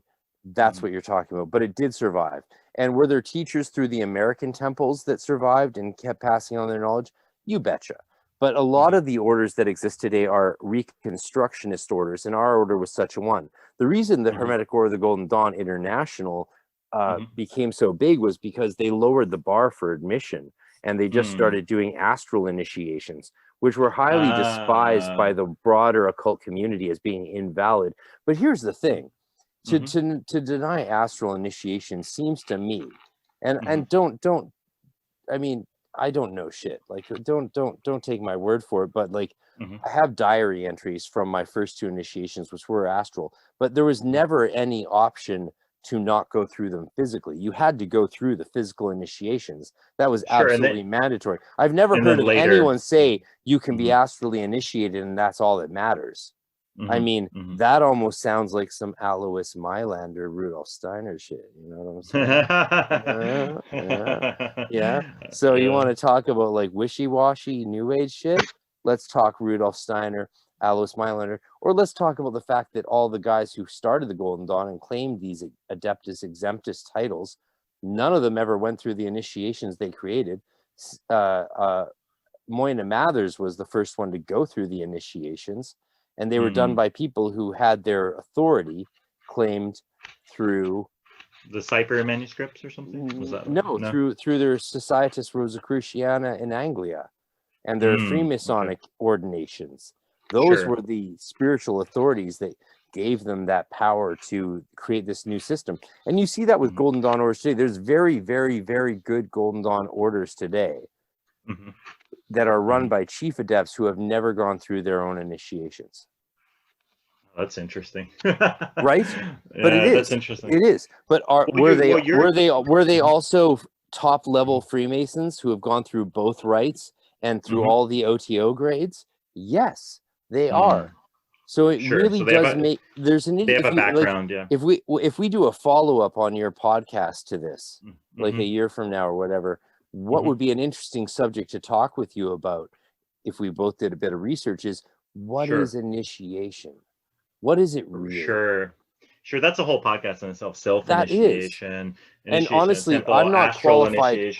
I'm not qualified to answer it. I have my diaries and my journals, though all the initiations I went through were all physical. I did go through the first two astrally, and I have diary entries from the 90s on what I experienced. Both times there was false starts because I thought they were happening days that they didn't happen. So I have very interesting accounts of where I thought I was going through something, but I didn't experience anything. And then when I did know I was going through I didn't know I was going through something, and I did experience something. So that speaks to the efficacy of astral initiation. But let's face it, bottom line, and I'm looking, excuse me, I have gastroesophageal disease, which causes me to have problems. It's all good. Yeah, breathing. If I go, it's going to be in my my sleep, like you know, like John suddenly. Bonham. You read my mind, motherfucker. You read my mind. Yeah, no, no. I mean, I'm 5 years past my expiry date, according to the surgeons who, in our epic Canadian healthcare system, who know their shit and are really on it. Not. Hey, we're all living on borrowed time, huh? Well, you know, it's the Rothschilds and the aliens are just genetically engineering us through the COVID vaccine to become vessels for their multidimensional reptilian spirits. And for Amazon. Hey, Amazon's nothing, man. Elon Musk just crushed Jeff Bezos from what I read in the non-mainstream media. I don't know. I don't know about any of that stuff. It's fascinating, though. I did do a deep dive into QAnon last year for 40, 50 hours. I went at it like an academic. There's so many rabbit holes you can go to. Oh, I know, for sure. Dude, it's amazing. And it is. The only thing I got out of it really was like, my fiction is boring compared to this shit. Oh, yeah, for sure. Yeah. I've written some amazing fiction, in my opinion, but I don't have anything on QAnon.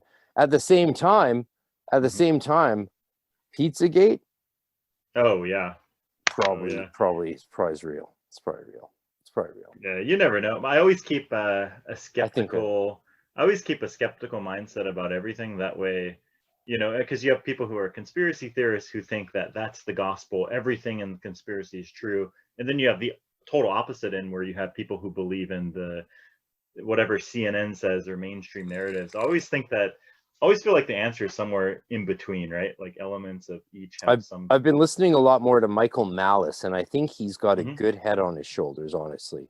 I can't really understand, like he says some very challenging things, he's challenging, but that's why I pay attention. Like I don't pay attention to people who say shit I agree with. I pay attention to people who say shit I don't agree with, and then I go, wait, what? Exactly. It challenges your perspective for sure and makes you think in a different way. That's one thing. It's like, do you play with musicians who are worse than you, as good as you, or better than you? Exactly. If you want to learn anything. Yeah, exactly. It's I mentioned my grandfather, who was a Mason. What he would do, which is very interesting, and this is, I guess, how I learned my own perspective or way of tackling these things, is for like politics or any sort of view about anything. Say it's a liberal and a conservative, right? Yeah. So he would go to the liberal and then he would basically present, devil's advocate, try to understand why they think what they think, right? And then he would go to the conservative and do that. Or sometimes what he would do is just agree with everything they say and try to get to the root. Oh, but why do you really think that, right? So he would basically play both sides. That way he himself can get a full picture, rather than what most people do, right? Where it's like, why the fuck do you believe? No, that's not right. We need to change the country, where they become very, what's the term for that? Very combative, very adversarial, and they're not even listening to the other person because they're already stuck in their own views. He would do the complete opposite, which was like, you validate them and then get them to explain why they think what they think, without ever being adversarial, right? And then he would do the same thing. Yeah, then he would do the same thing on the opposite side, right? And then he would do that with Christians and Catholics. Why do they have that? And so he would really. So at the end of the day, he had a full puzzle that he, to full sides of each side. It sounds like you come from a line of smart, intelligent people. I hope so. maybe it didn't pass down to me, but I try to do my best, right? But, I'll reserve my numerous questions springing to mind till when I interview you. Oh, for sure. We got to do that. We got to set that up for next week, eh? Oh yeah, I'm down with that. I'm Yeah, definitely down with that. yeah. So you went through, to go back to the Golden Dawn, you went through all the initiations. You also were the chief. Loved him. Yeah, you were the So chief. yeah, That's very interesting. it At a is. young It is. It's age too. crazy. Huh? It's so Mhm. stupid. Like it's so stupid that that happened to me. But it was because Mm, all the senior adepts above me kept leaving because of various problems with the leader of the order, Robert Zink, my godfather. mm, And you know, he did some fucked up shit, and mhm, he was trying to stop certain adepts from getting married and marrying other people, and he was extorting a lot of outer order members for money for classes and education he never gave them. He was doing a lot of messed up, and like so Temple Tahuti was closed by me. I mhm, closed it mhm. because of various reasons. I've covered that already. I've Okay. well covered that.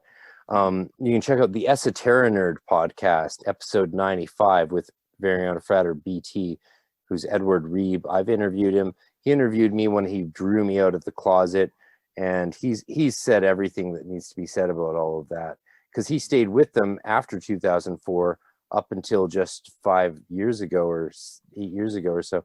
And like, you know, the chief did some fucked up shit. Like he went to a major international event mhm. and mixed his semen into the Osirian Eucharistic cup so that all the members drank it.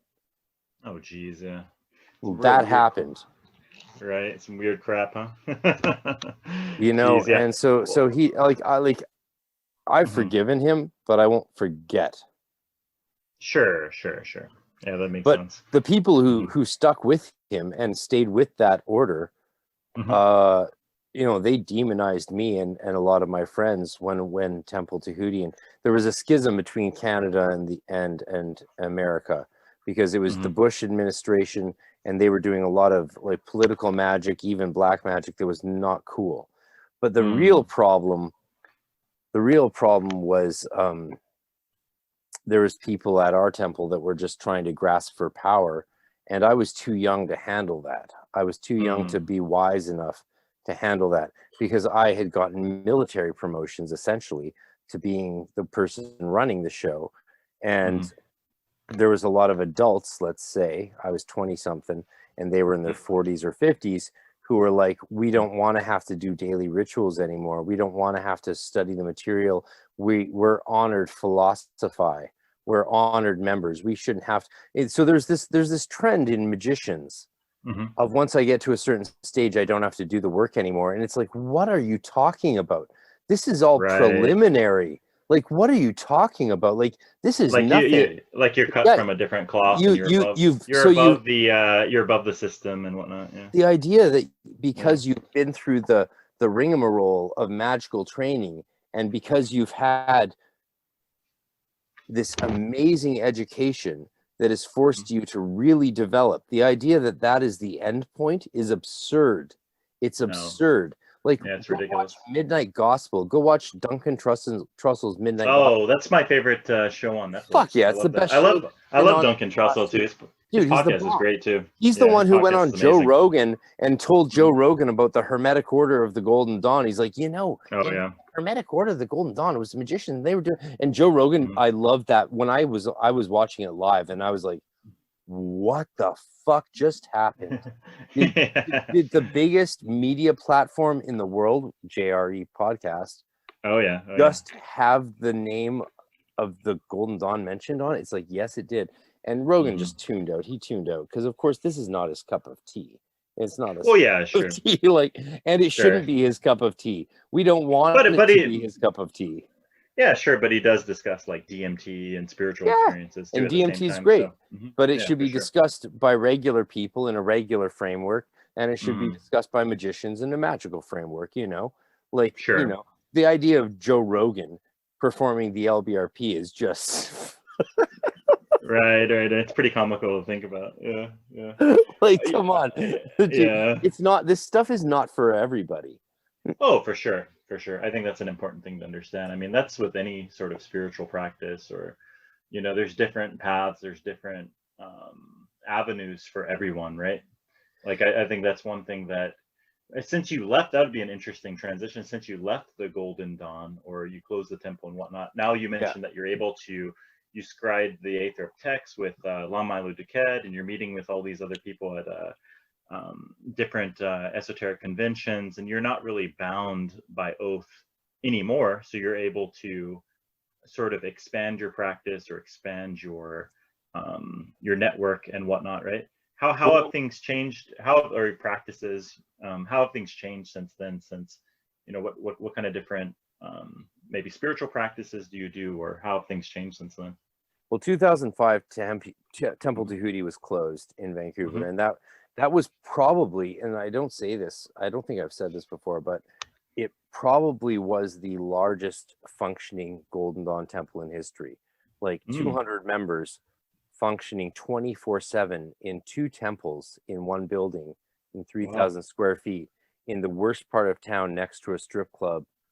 That's hilarious. And people would be signing in, like we had a sign-up sheet outside the 2 temples doors, and one was a massive space and the other one was a small space, because the officers before an initiation have to do ritual work and perform God form work, and then the Hierophant has to be alone in the temple preparing for the initiation, creating the invisible God form. So we were like, oh, we need 2 temples. Well, we have 3,000 square feet. Great.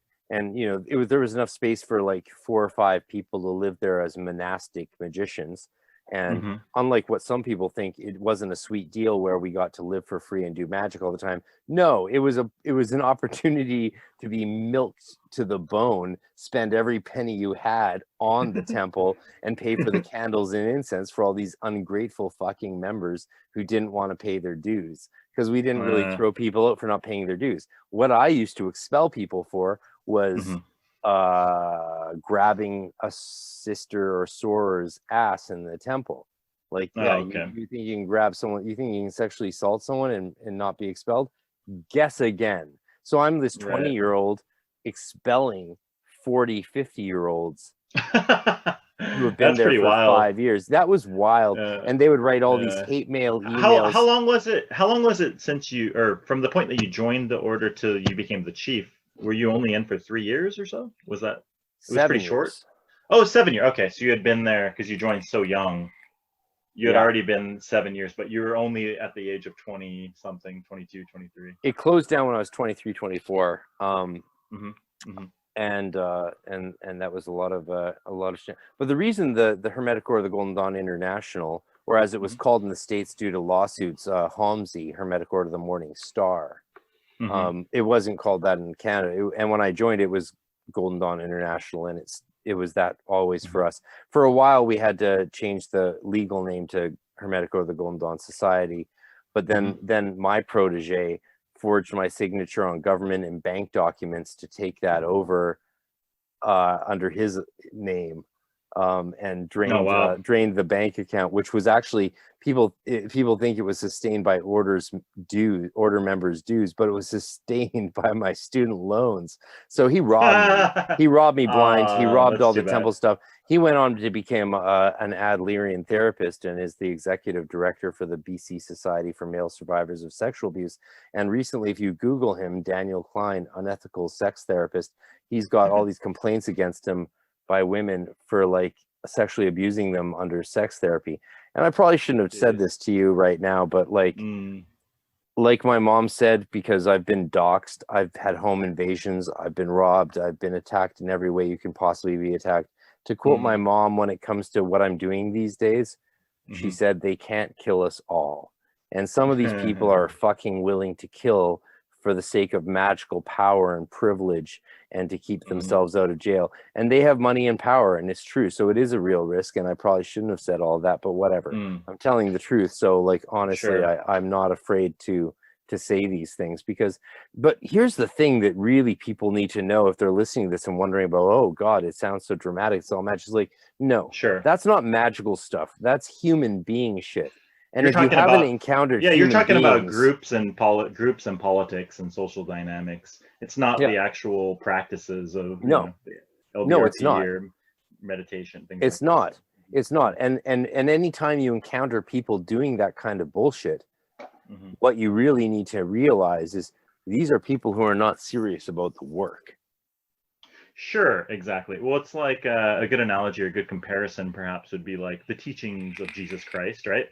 and then looking at priests who are, fucking children, and you know, it's like, yeah, is that what Jesus is teaching? It's like, oh, Jesus's teachings are horrific. If you look at the behavior of priests, or you know, certain pastors, in the evangelical Gospel of pastors in John, America. in the Gospel of John, Jesus said, "I did not come to bring peace. I came to bring a sword. I came to set daughter against mother, son against father." And that was because, here's the thing that people need to realize. Here's some hermeneutics for you.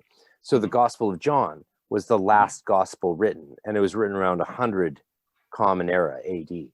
So it was written in a time where the Christian community that created that, from probably wall paintings, were at odds with the Jewish communities.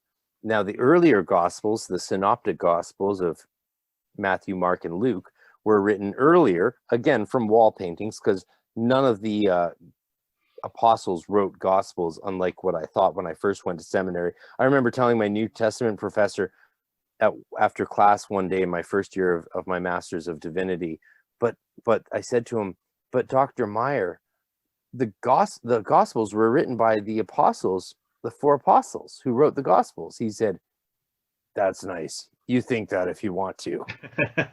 Yeah, it's all the same basic. I was like, "Is that not true?" And I learned, no, that's not true.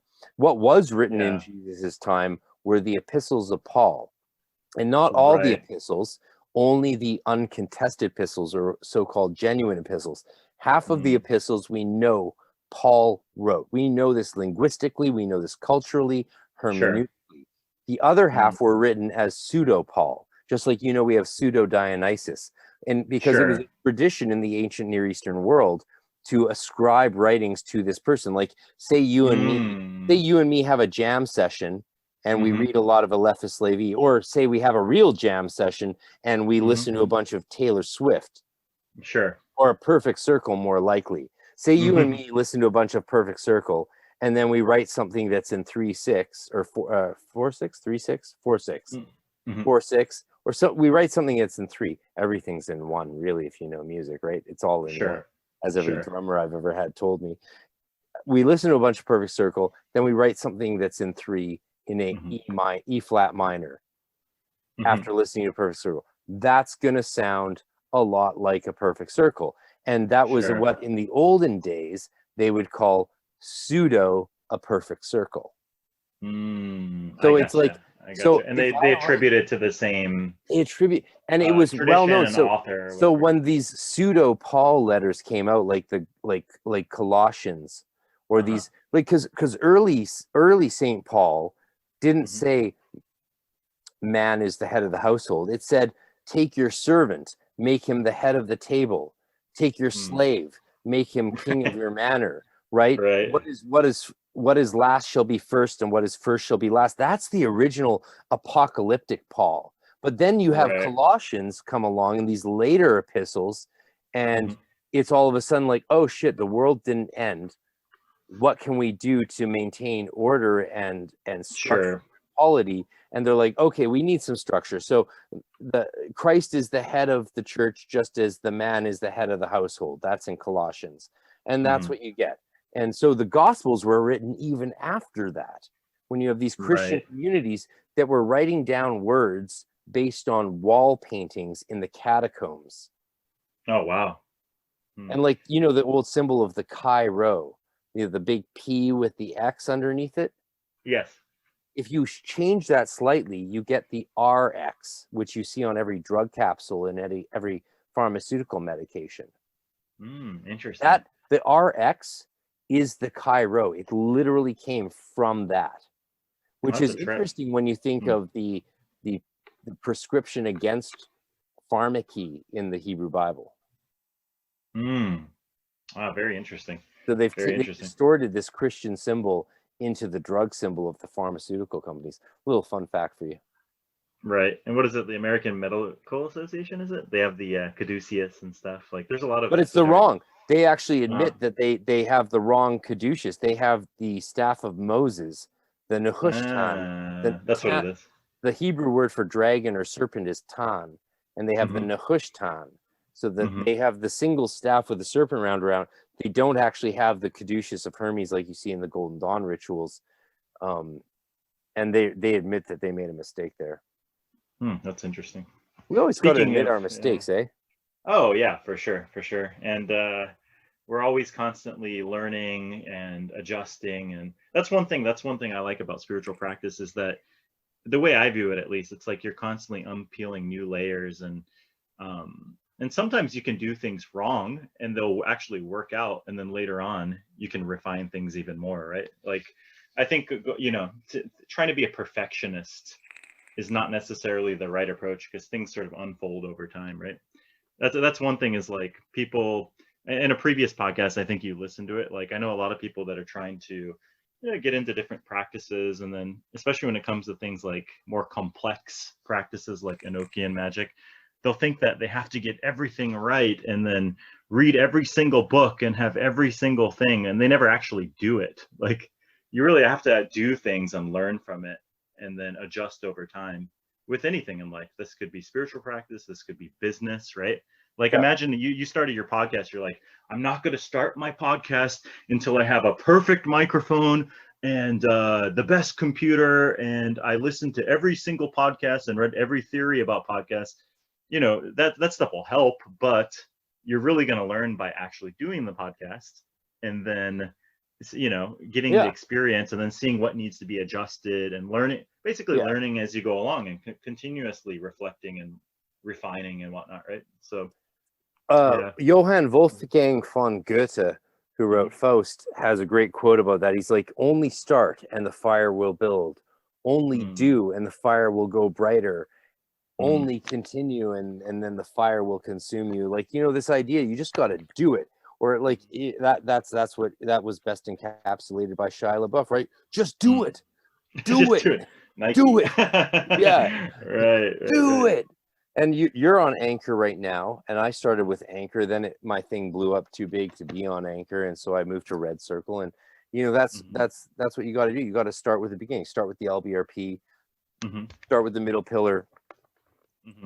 Learn path working through the tarot contemplation ritual, and do your spiritual journey. Yeah, build a foundation. Start with some basics and kind of go from there. You know. And I really think people should hold off on the demonic stuff and the Goetia stuff. Like my mentor taught me when I first stood learning the magic of the Vault of the Adepti, which is an amazing place to stand. If you like, there's nothing like being initiated into 5=6 and standing in the Vault of the Adepti, learning magic for the first time, because it's a wholly different place. You can't even do banishings or Enochian magic in that place because it's so high vibration. But I looked at the floor of the vault and I said, these are the demons. We're standing, and you never touch the floor of the vault with bare skin. Oh my God, you'll be fucked. And I say that as someone who doesn't believe in this stuff really on that level, in a supernatural way. I'm not a supernaturalist. I'm an ecstatic naturalist.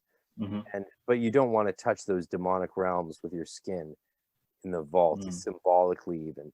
But he said to me the most powerful thing I've ever heard from a magician, a mentor, a master: look up before you look down.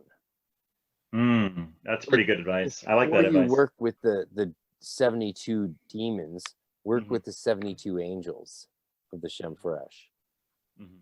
I think that, yeah, for sure. I agree with everything you just said there. I think that since there's a lot of researchers. I think we were talking the other day on Facebook about this. We were chatting about it, that there's emerging between scholarship and practitioners these days, right?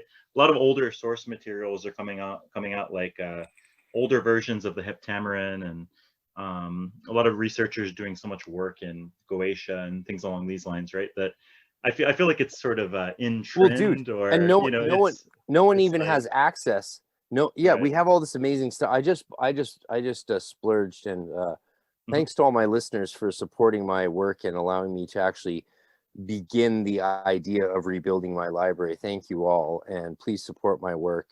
I actually just bought the first couple books I've bought in years, and I got one of Stephen Skinner's limited hand-bound 200 copies of his Techniques of Solomonic Magic.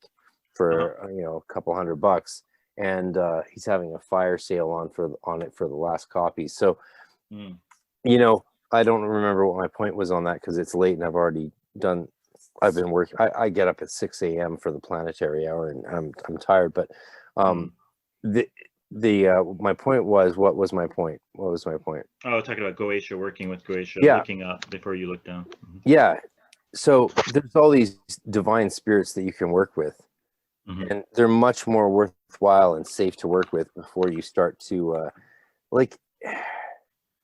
do you really want to actually just go into your magical circle and start saying, do you want to say to God or your own higher self, fuck me up as much as you can? Or do you want to say, exalt me, show me the best qualities I can pursue, like make me more than human before I start to dig tunnels into the Klepothic realms of the tunnels of Set, and showing me my demons? Like, you want to be so filled with light and love that stuff, that you have a chance of surviving it. Because I've been brought to suicide by that shit many, many times. You can go into those darker realms and you're barely going to get out by the skin of your teeth. And it's true. It's a real thing.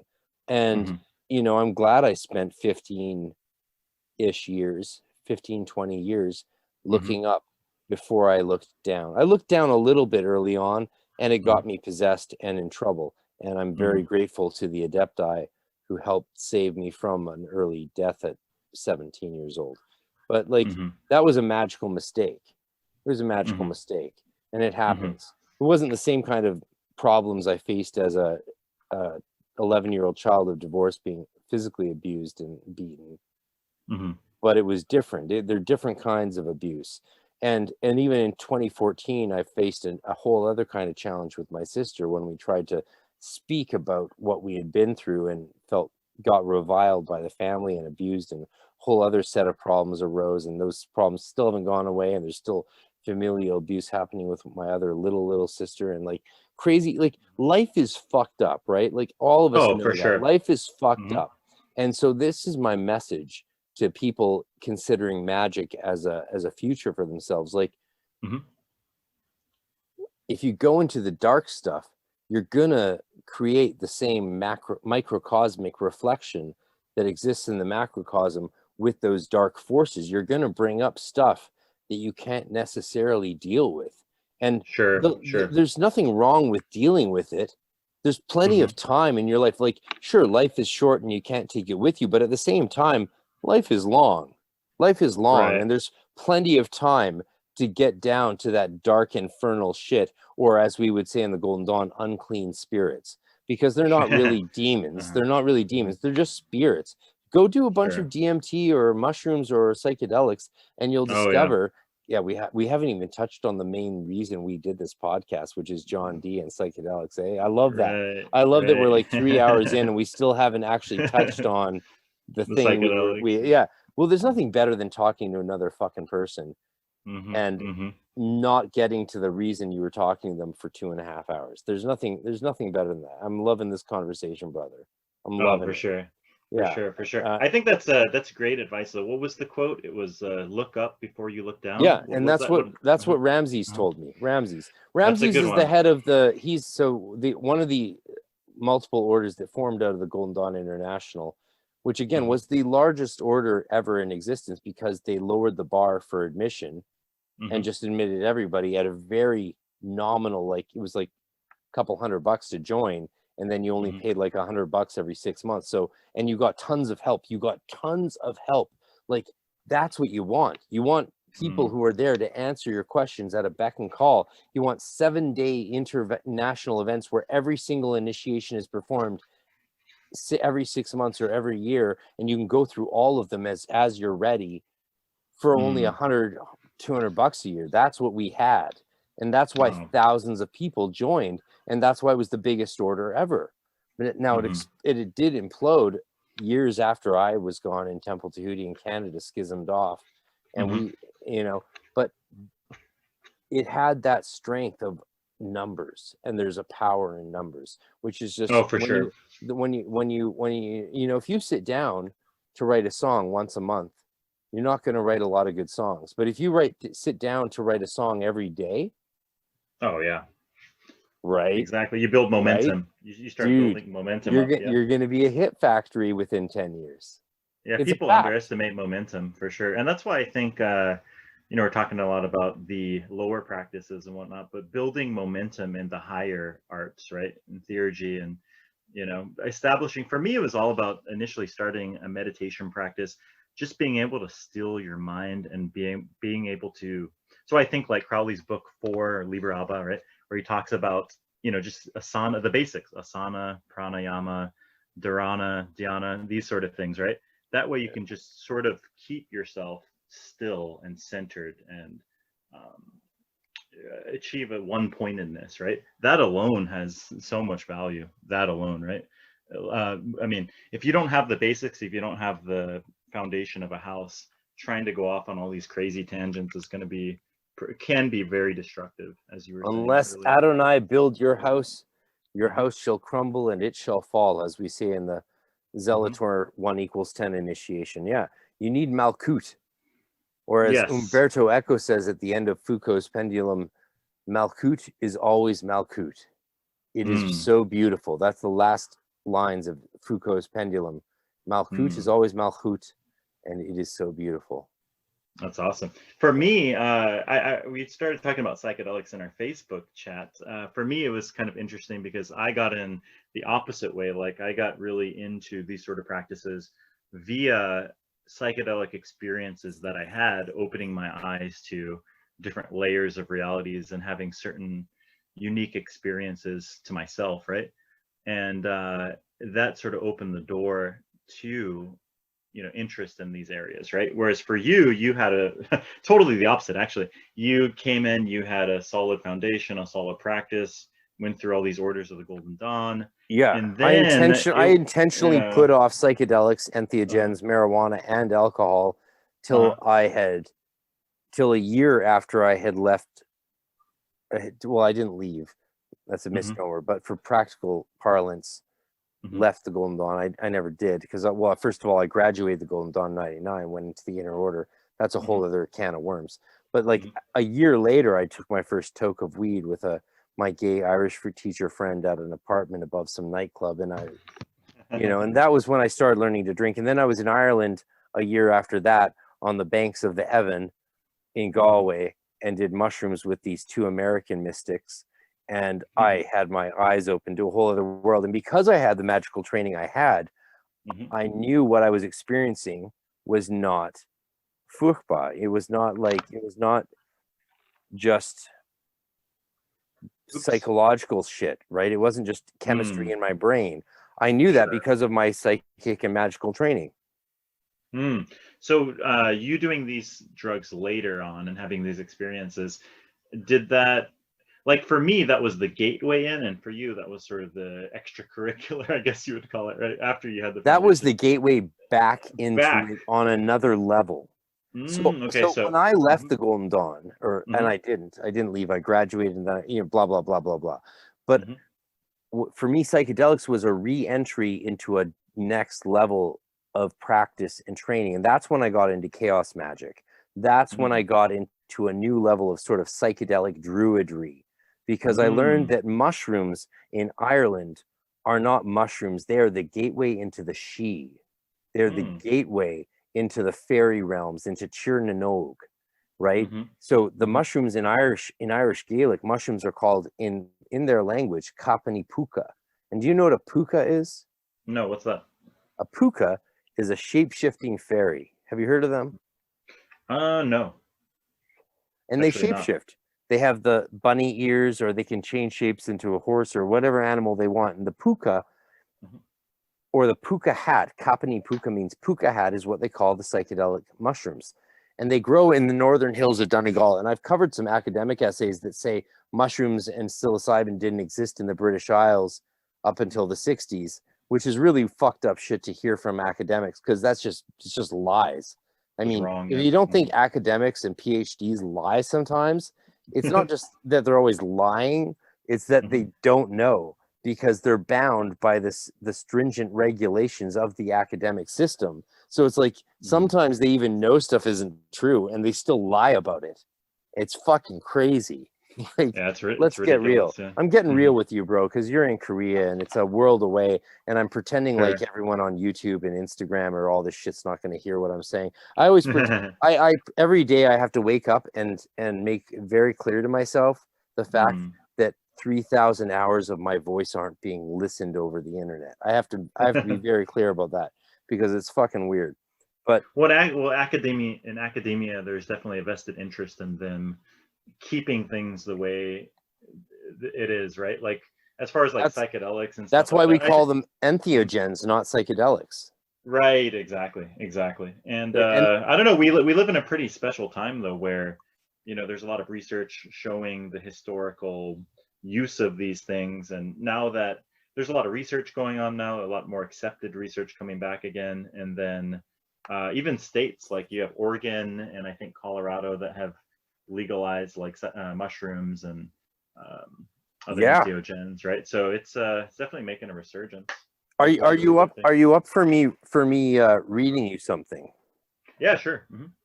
It might be it won't be short. Okay. How long do you think it'd be? Not that long. Have to. Okay, that'd be good then. Okay. Yeah. Let's say this podcast has another 20 minutes left. Yeah.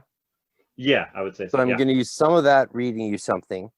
And then we're going to talk about my experiences at John Dee and Edward Kelly Tower in Prague and my direct experiences with mushrooms and Enochian magic. Okay, perfect. That's so here's the question, brother. Right? Here's the question. Did Dee and Kelly use drugs for scrying? In my opinion, or from what I've read, there was some sort of powder or some sort of substance that he had, but it's not clear what that is. So that could clearly be, it certainly could be, right? Certainly so could be. Dee had a variety of magical mirrors and crystals. A particular favorite was a flat obsidian stone that is on display in the British Museum, right? And his scribe, Edward Kelly, quote, did all his feats upon the devil's looking glass, a stone. Now, Zachary Gray commented in this verse, quote, this Kelly was chief seer to Dr. Dee and bred an apothecary and was a good proficient in chemistry and pretended to have the grand elixir or philosopher's stone. He pretended to see apparitions in a crystal or beryl looking glass, a round stone-like crystal. Now, the Sloan manuscript 3846 copy of Sefer Ratziel had been noted for its composition in handwriting similar to that of Dr. Dee's scribe Edward Kelly.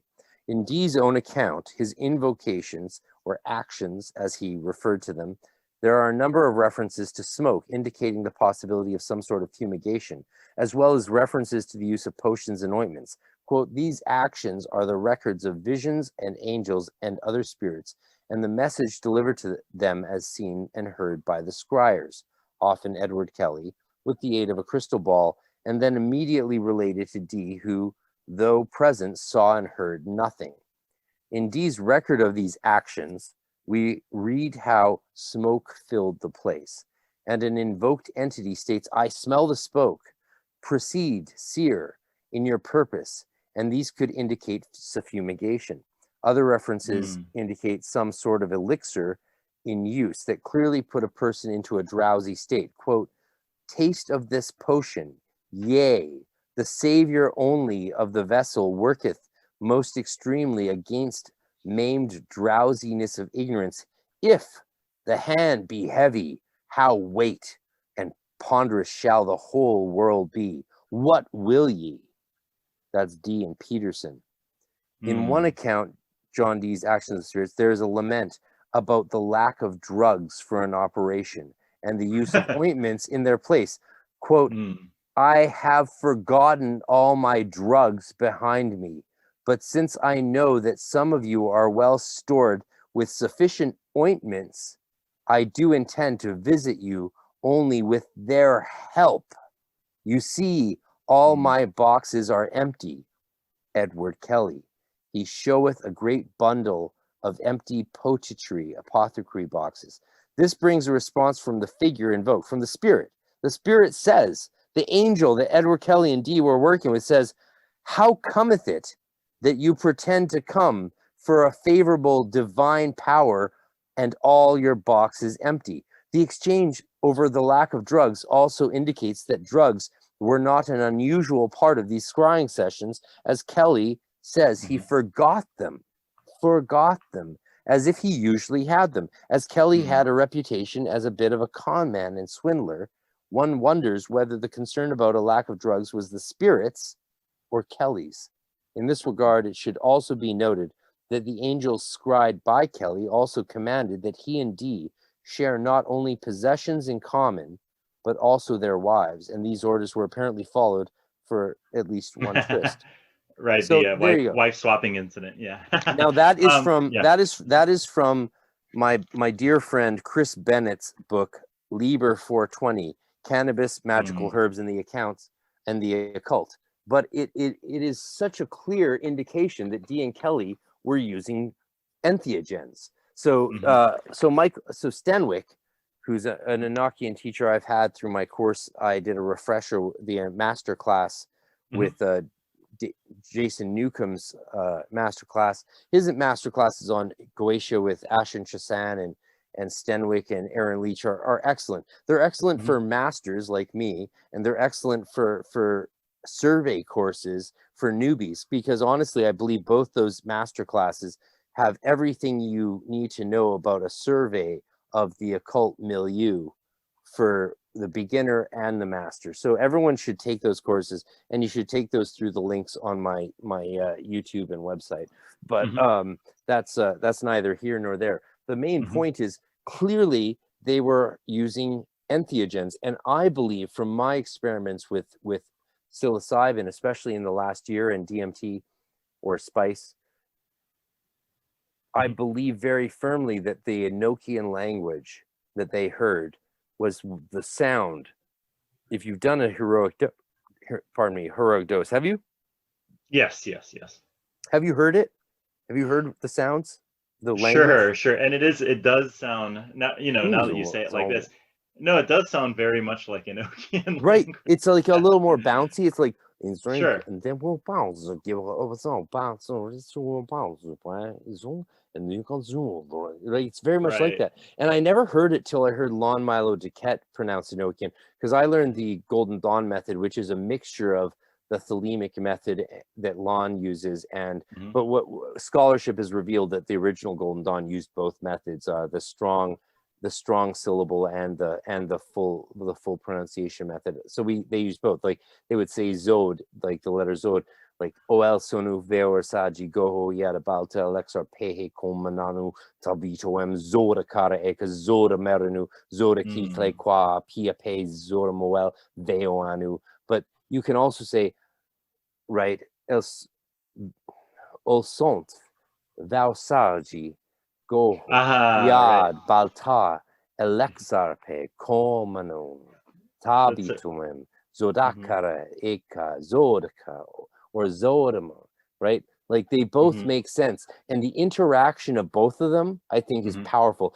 Do what is powerful, because as far as I'm concerned, from my time last year at Dee and Kelly's Tower interacting with those angels in a very personal manner, they thought it was hilarious the way that we think about these things. They thought it was fucking hysterical. They were like, you guys are fucking funny. And they also said to me, and there's a video of me doing this call of the portal that breaches the microcosm to the macrocosm in Kelly's Tower, which you're not normally allowed up in, but the door was open to the stairs leading up to the tower. And I said to the guy, can I...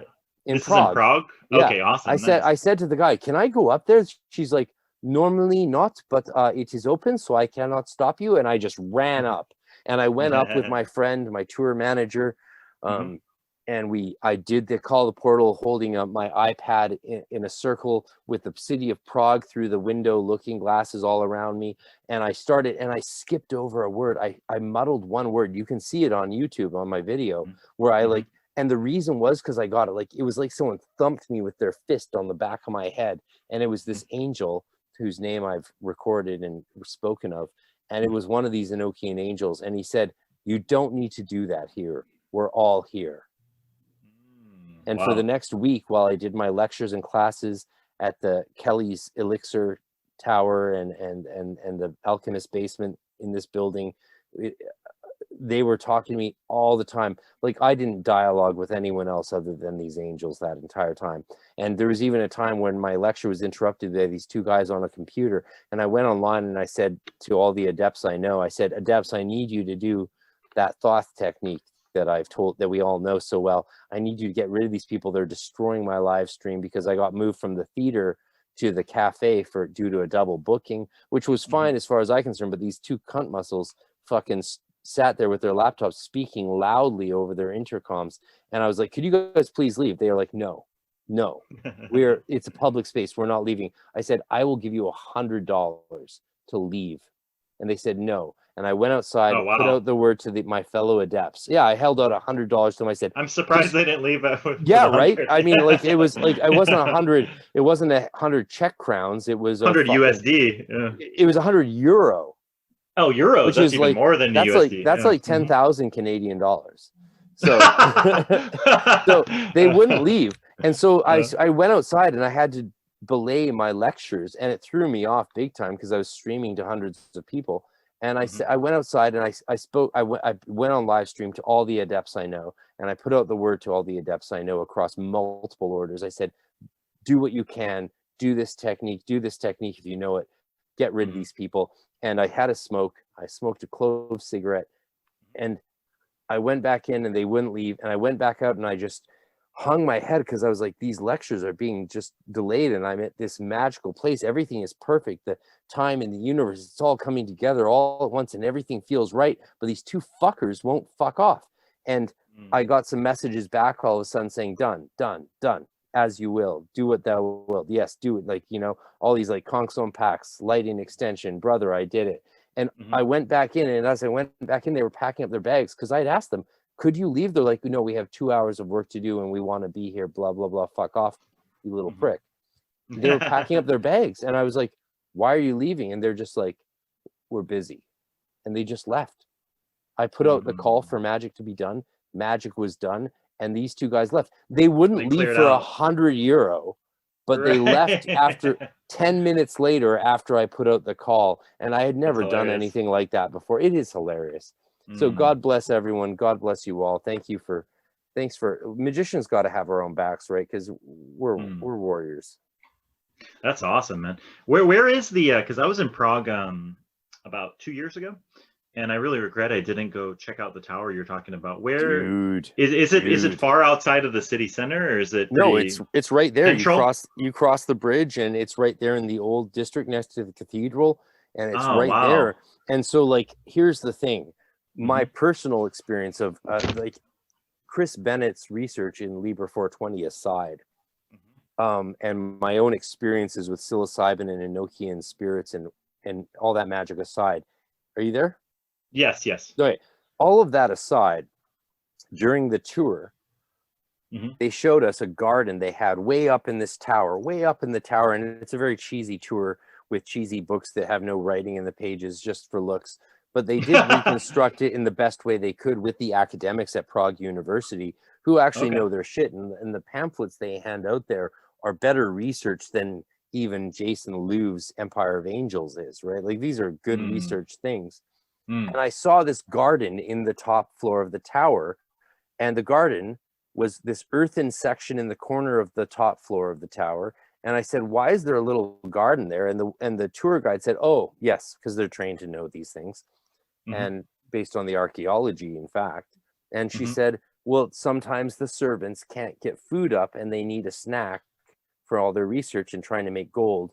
And they needed a snack, so they grew their own food there for snacks." And I said, "But you have, like, it wasn't just earth on the ground, it was actual growing things in replica form in the garden." I said, "How come they're all mushrooms?" And she said, "Well, the research and the archaeology shows that's what they were growing up here, is just mushrooms." I'm like, "For snacks?"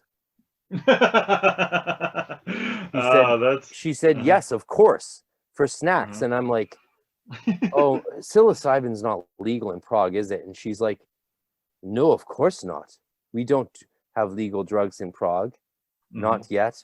And I'm like, okay, Not yet. they were growing mushrooms, they were doing mushrooms, they developed the Enochian system with mushrooms, probably some other drugs like cannabis, opium as well.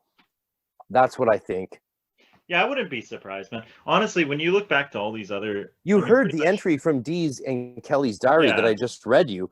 The angel is angry that they forgot their drugs. Yeah. I mean, what the fuck? Yeah. And it's I mean, if you look at every tradition too, not just Enochian, but you look at shamanism, and you look at even in like Hindu traditions, you have like Soma, and pretty much all of these ancient cultures and, you know, paths to the divine often involve entheogens, as you know. Well, I can tell you, I'm going to be.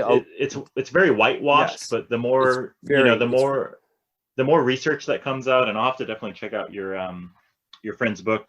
What's the name again? It's Liber 420. Oh, that's perfect. and what a perfect name! What a perfect name! Like, yeah, I mean, once you hear the name, you know what's up. It's not like it's encapsulated in the name. It's a massive epic history of all the drug use from Freemasonry to Rosicrucianism, like the Rosicrucian Hashishine and the Freemasons and everyone. Like it's the drug, everything that was redacted, and everyone has raved review about it. You can buy it online for like 20 or probably $50 with shipping, and it's 777 pages long.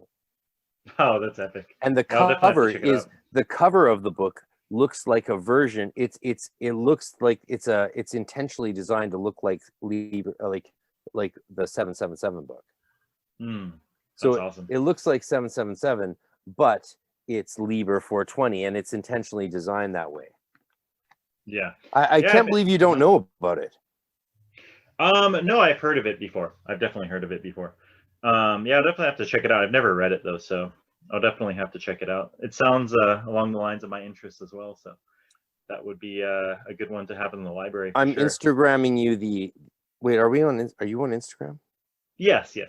Yeah, you can DM me or send me a message there. I'm DMing you the cover of it right now because I want to hear your reaction live. Wait, where are you?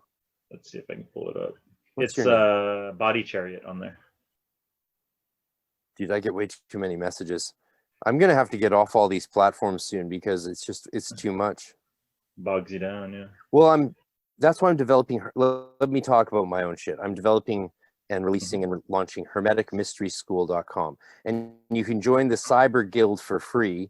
And there's a lot of original, unique content only available to the free members of the Cyber Guild at hermeticmysteryschool.com. Then there's an initiate level, which is one level above that, and that gets you a weekly Zoom lesson with me. So if you join the Cyber Guild, you get a bunch of original stuff, as well as video recordings of podcasts, which are otherwise just audio, as well as a monthly live lesson. But if you miss the monthly live lesson, you have to pay $7.77 for it.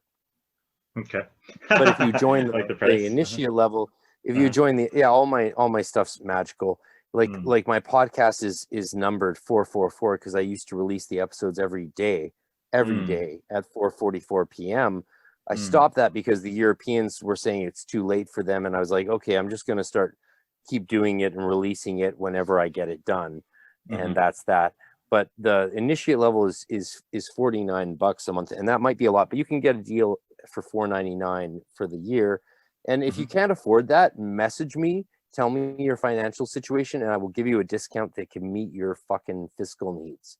Because the thing is, I just, we all want to be able to get just enough. I talked about this on my last podcast earlier with Mr. Firth of, which is great. You should check that out, and you can watch the video free on my Cyber Guild. So go to hermeticmysteryschool.com. You can check that stuff out for free, and I would love to It wouldn't take much to be able to do this full time for the rest of my life and just help people practice the mysteries. It's a couple grand a month to be able to survive doing this, right? You know what I mean? And, for sure. If I find a wife who wants to have kids, she can make the rest of the money. So that's good. We're good to go. There you go. I just want to keep doing magic and music, and that's it. And like, and the world will get back to saying, like, I used to make, Mm-hmm. you know, $2 to $5 grand a month doing music. I was very good at it, and that'll Mm-hmm. happen again. So I'm sure I'll get back to that. But like, really what I want to do is magic. And over the next 10 years, I'm developing and launching the initiations for the Order of Celtic Mysteries. And we're going to do the initiation sober and straight, but we're also going to do the initiations entheogenically, successively, on everything from, you know, of the 5 initiations. We're going to do them on cannabis, peyote, psilocybin, DMT, ayahuasca. We're going to go through the whole rigmarole and integrate that into the initiations, because Yeats loved peyote not as much as he loved cannabis, and I love William Butler Yeats. And we're going to experiment with doing these initiations soberly and entheogenically. And I think that's a really bold new frontier for us to explore, because we have only begun the experimentation of integrating magic with entheogens. I mean, this has been going on a long time, but in the modern age, for sure, right? Like if you look back at what the Eleusinian mysteries, and you know, yeah, I mean, people are flying down to what is it, Peru and whatnot, to do ayahuasca and these ceremonies, but you're talking about integrating like hermetics with hermetic initiation with psychedelics, basically. exactly. Right?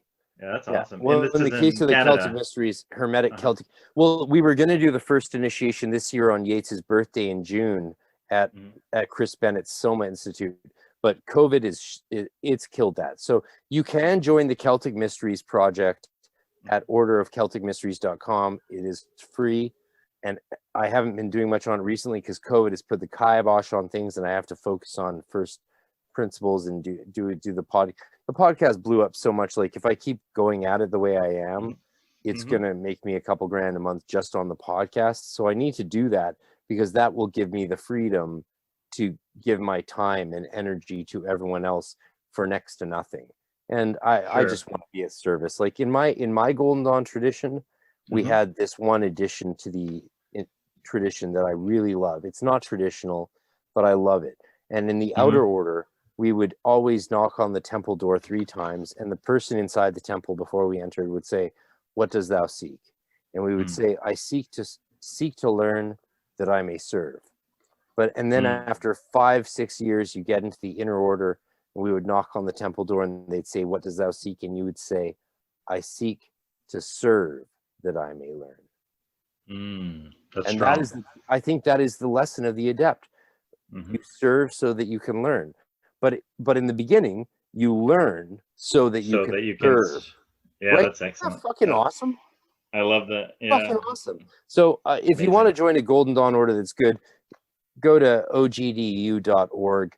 That's a great order. They have Zoom classes, but I also really recommend the Psychedelics Rosicrucianism, which has a solid outer order of Golden Dawn, as well as the etheric link passed from Mailander to Steiner to Felkin to Tommy Westland. Check out them. Or if you join Tabby and Chick Cicero's Order of the Golden Dawn, that's a good one. And then there's the break off from our order, Golden Dawn CSS, Golden Dawn Collegium Spiritus Sancti. They're also great. Some people I've helped out have joined them and are having a good time. And I interviewed Augustin Reyes, who's a great adept and also studying with David Heimsmith now, and he was an Imperative Temple Patah out of Chicago. And so there's a lot of good orders, and I'm not even mentioning half of them, but I'm only mentioning the ones whose leadership I know and think are good dudes. You know what I mean? Oh, for sure. I sent you the text. Did you see the message? How cool is that cover? See, let me pull it up. Oh, that's dope. That's right? Super. Yeah, I love it. So for like $40, you can get Liber 420, Cannabis, Magical Herbs, and the Occult, and it's a history of all the drugs put back into spirituality like they should have been in the first place. Because what bullshit was it to say like Moses and the Israelites were wandering around the desert and God just ejaculated divine revelation in their brain? No, they were burning massive amounts of cannabis and acacia leaves rich in DMT on fires, putting their head in it in the tent of meeting, where the priest would pronounce the true name of God with his face full of cannabis and DMT smoke. And that's how the Israelites knew that the priests were talking with God, was because they were high as fuck. And to me, this is anathema to everything I was growing up as a young sober magician in the Golden Dawn and in Maharishi and all of these things. But let me tell you, like, I'm all for sober magic. Like, sober magic is the way to go. Learn it all. Sure. Spent 5-10 years doing sober magic. But if you want to incorporate psychedelics and entheogens or cannabis into your magic, yeah, it's part of the tradition. The 10 years I spent thinking it wasn't and would destroy your psychic senses, I was wrong. Oh, for sure, for sure. However, magic's very hard to do under the influence. So if you think you're going to develop into a strong magus doing psychedelics or being drunk or stoned, no, Right. fuck no. Doing meditation 1 under the influence is fucking impossible. But if you have mastered meditation 1 for 10 to 20 years, and then you use it under the influence, holy shit. Oh yeah, exactly. Totally agree. Totally agree. Well, this has been epic, right? This has been epic. This is 3 hours. This has been a great one. So can you mention what's the name of your podcast and how can people find it? Well, if you want to get Liber 420 by Chris Bennett, go to liber420.com. My podcast is called Magic Without Fears.com. Great and name. You can find it on Spotify, iTunes, all the podcasts, everywhere podcasts are heard. You're going to have to hear some fucked up ads, but please listen to them, because if you listen to the shitty ads that are auto-inserted to my podcast enough, not only do you help buy me breakfast, but you facilitate the opportunity that eventually some cool yoga companies or new age companies or cannabis companies will give me paid ads to read, so I can actually make some real money. And trust me, I put everything I have back into the occult scene. I want to run amazing conferences. We had to cancel the Celtic Mysteries thing for this year at Soma Institute that Chris Bennett runs in BC. And as a result, we're doing the first Celtic Mysteries initiation at John Dee and Edward Kelly's Tower in Prague. Limited people, but more people than could fit at Soma Institute. So you can go to orderofcelticmysteries.com and you can go through that first Celtic initiation of Yeats's Order of Celtic Mysteries, which is Druidry mixed with Golden Dawn Inner Order teachings in Prague, 2022 in June in the Alchemist Basement, which will be a fusion of Enochian Conference plus the Celtic Mysteries. And the years after that, for the next 4 initiations, we want to do ideally at the Hill of Tara, which is public space, which we could use in Ireland, or ideally at Yeats's Magic Tower at Tour Balali in Southwest Ireland. That sounds great. And then what was the other, you mentioned you do the monthly program. What was the website for that? HermeticMysterySchool.com. You can join the Cyber Guild for free, and I do a monthly lesson for the Cyber Guild. But really, you should join the initiate level, $50 a month or $500 for the year. And if you need a discount, let me know. Tell me your financial situation. I'll give you a discount. And that way you get weekly Zoom classes where I go through the entire Golden Dawn corpus of material mixed with everything I've learned from Druidry to Chaos Magic, you name it, Enochian. Just like when you're actually teaching magic one-on-one or one on Zoom, like you're just sharing what's going to work. And I'm also sharing all my diary entries over the next 2 years, 3 years, that go through all my Golden Dawn training from 1995 to 2002. And I'm sharing all my diary entries, every single page with video commentary and what I thought then and what I think now. And it's going to be a beautiful future, man. Like your focus determines your reality, right? Be careful how you interpret the world, because it really is like that. Oh, for sure. I think this is a good chance because a lot of people are getting into the Western esoteric tradition and the Golden Dawn. There's like definitely a resurgence of the current these days, and online there's a lot of people for sure, and there's a lot of people. It's more synergistic these days. People going on other people's podcasts and working together and putting. Well, the podcasting community is fucking amazing, and like we get to, I talked to you today. I talked to Tyler Firth. Like I'm talking to all these amazing magicians every day, musicians and magicians, and both. Like after this conversation, all I really want to do is get on the next flight to Korea, do some crazy 24-hour psychedelic rituals with you, and then go play a gig and jam. Like, dude, I have some stuff to show you musically. I want to show you Oh, some ideas, and I want to hear your song ideas, because oh, for sure. there's nothing like playing backup on another guy's songs and just hitting Oh those yeah. sweet notes at the sweet time in the sweet moment, and Oh, it's killer. It's killer for sure. Yeah, you hopefully, sewed it. hopefully the restrictions. I mean, I'm hopeful for like summer, fall, things start opening up. So we'll Well, see. things will open up once we change our DNA with the vaccine and the aliens show themselves. Right, exactly, Yeah. exactly. Once we get the chip in our arm, we'll be good to go, you know? I'm a multi-dimensional QAnon shaman, man. I exist in all levels. That's why I can tell you the truth about everything.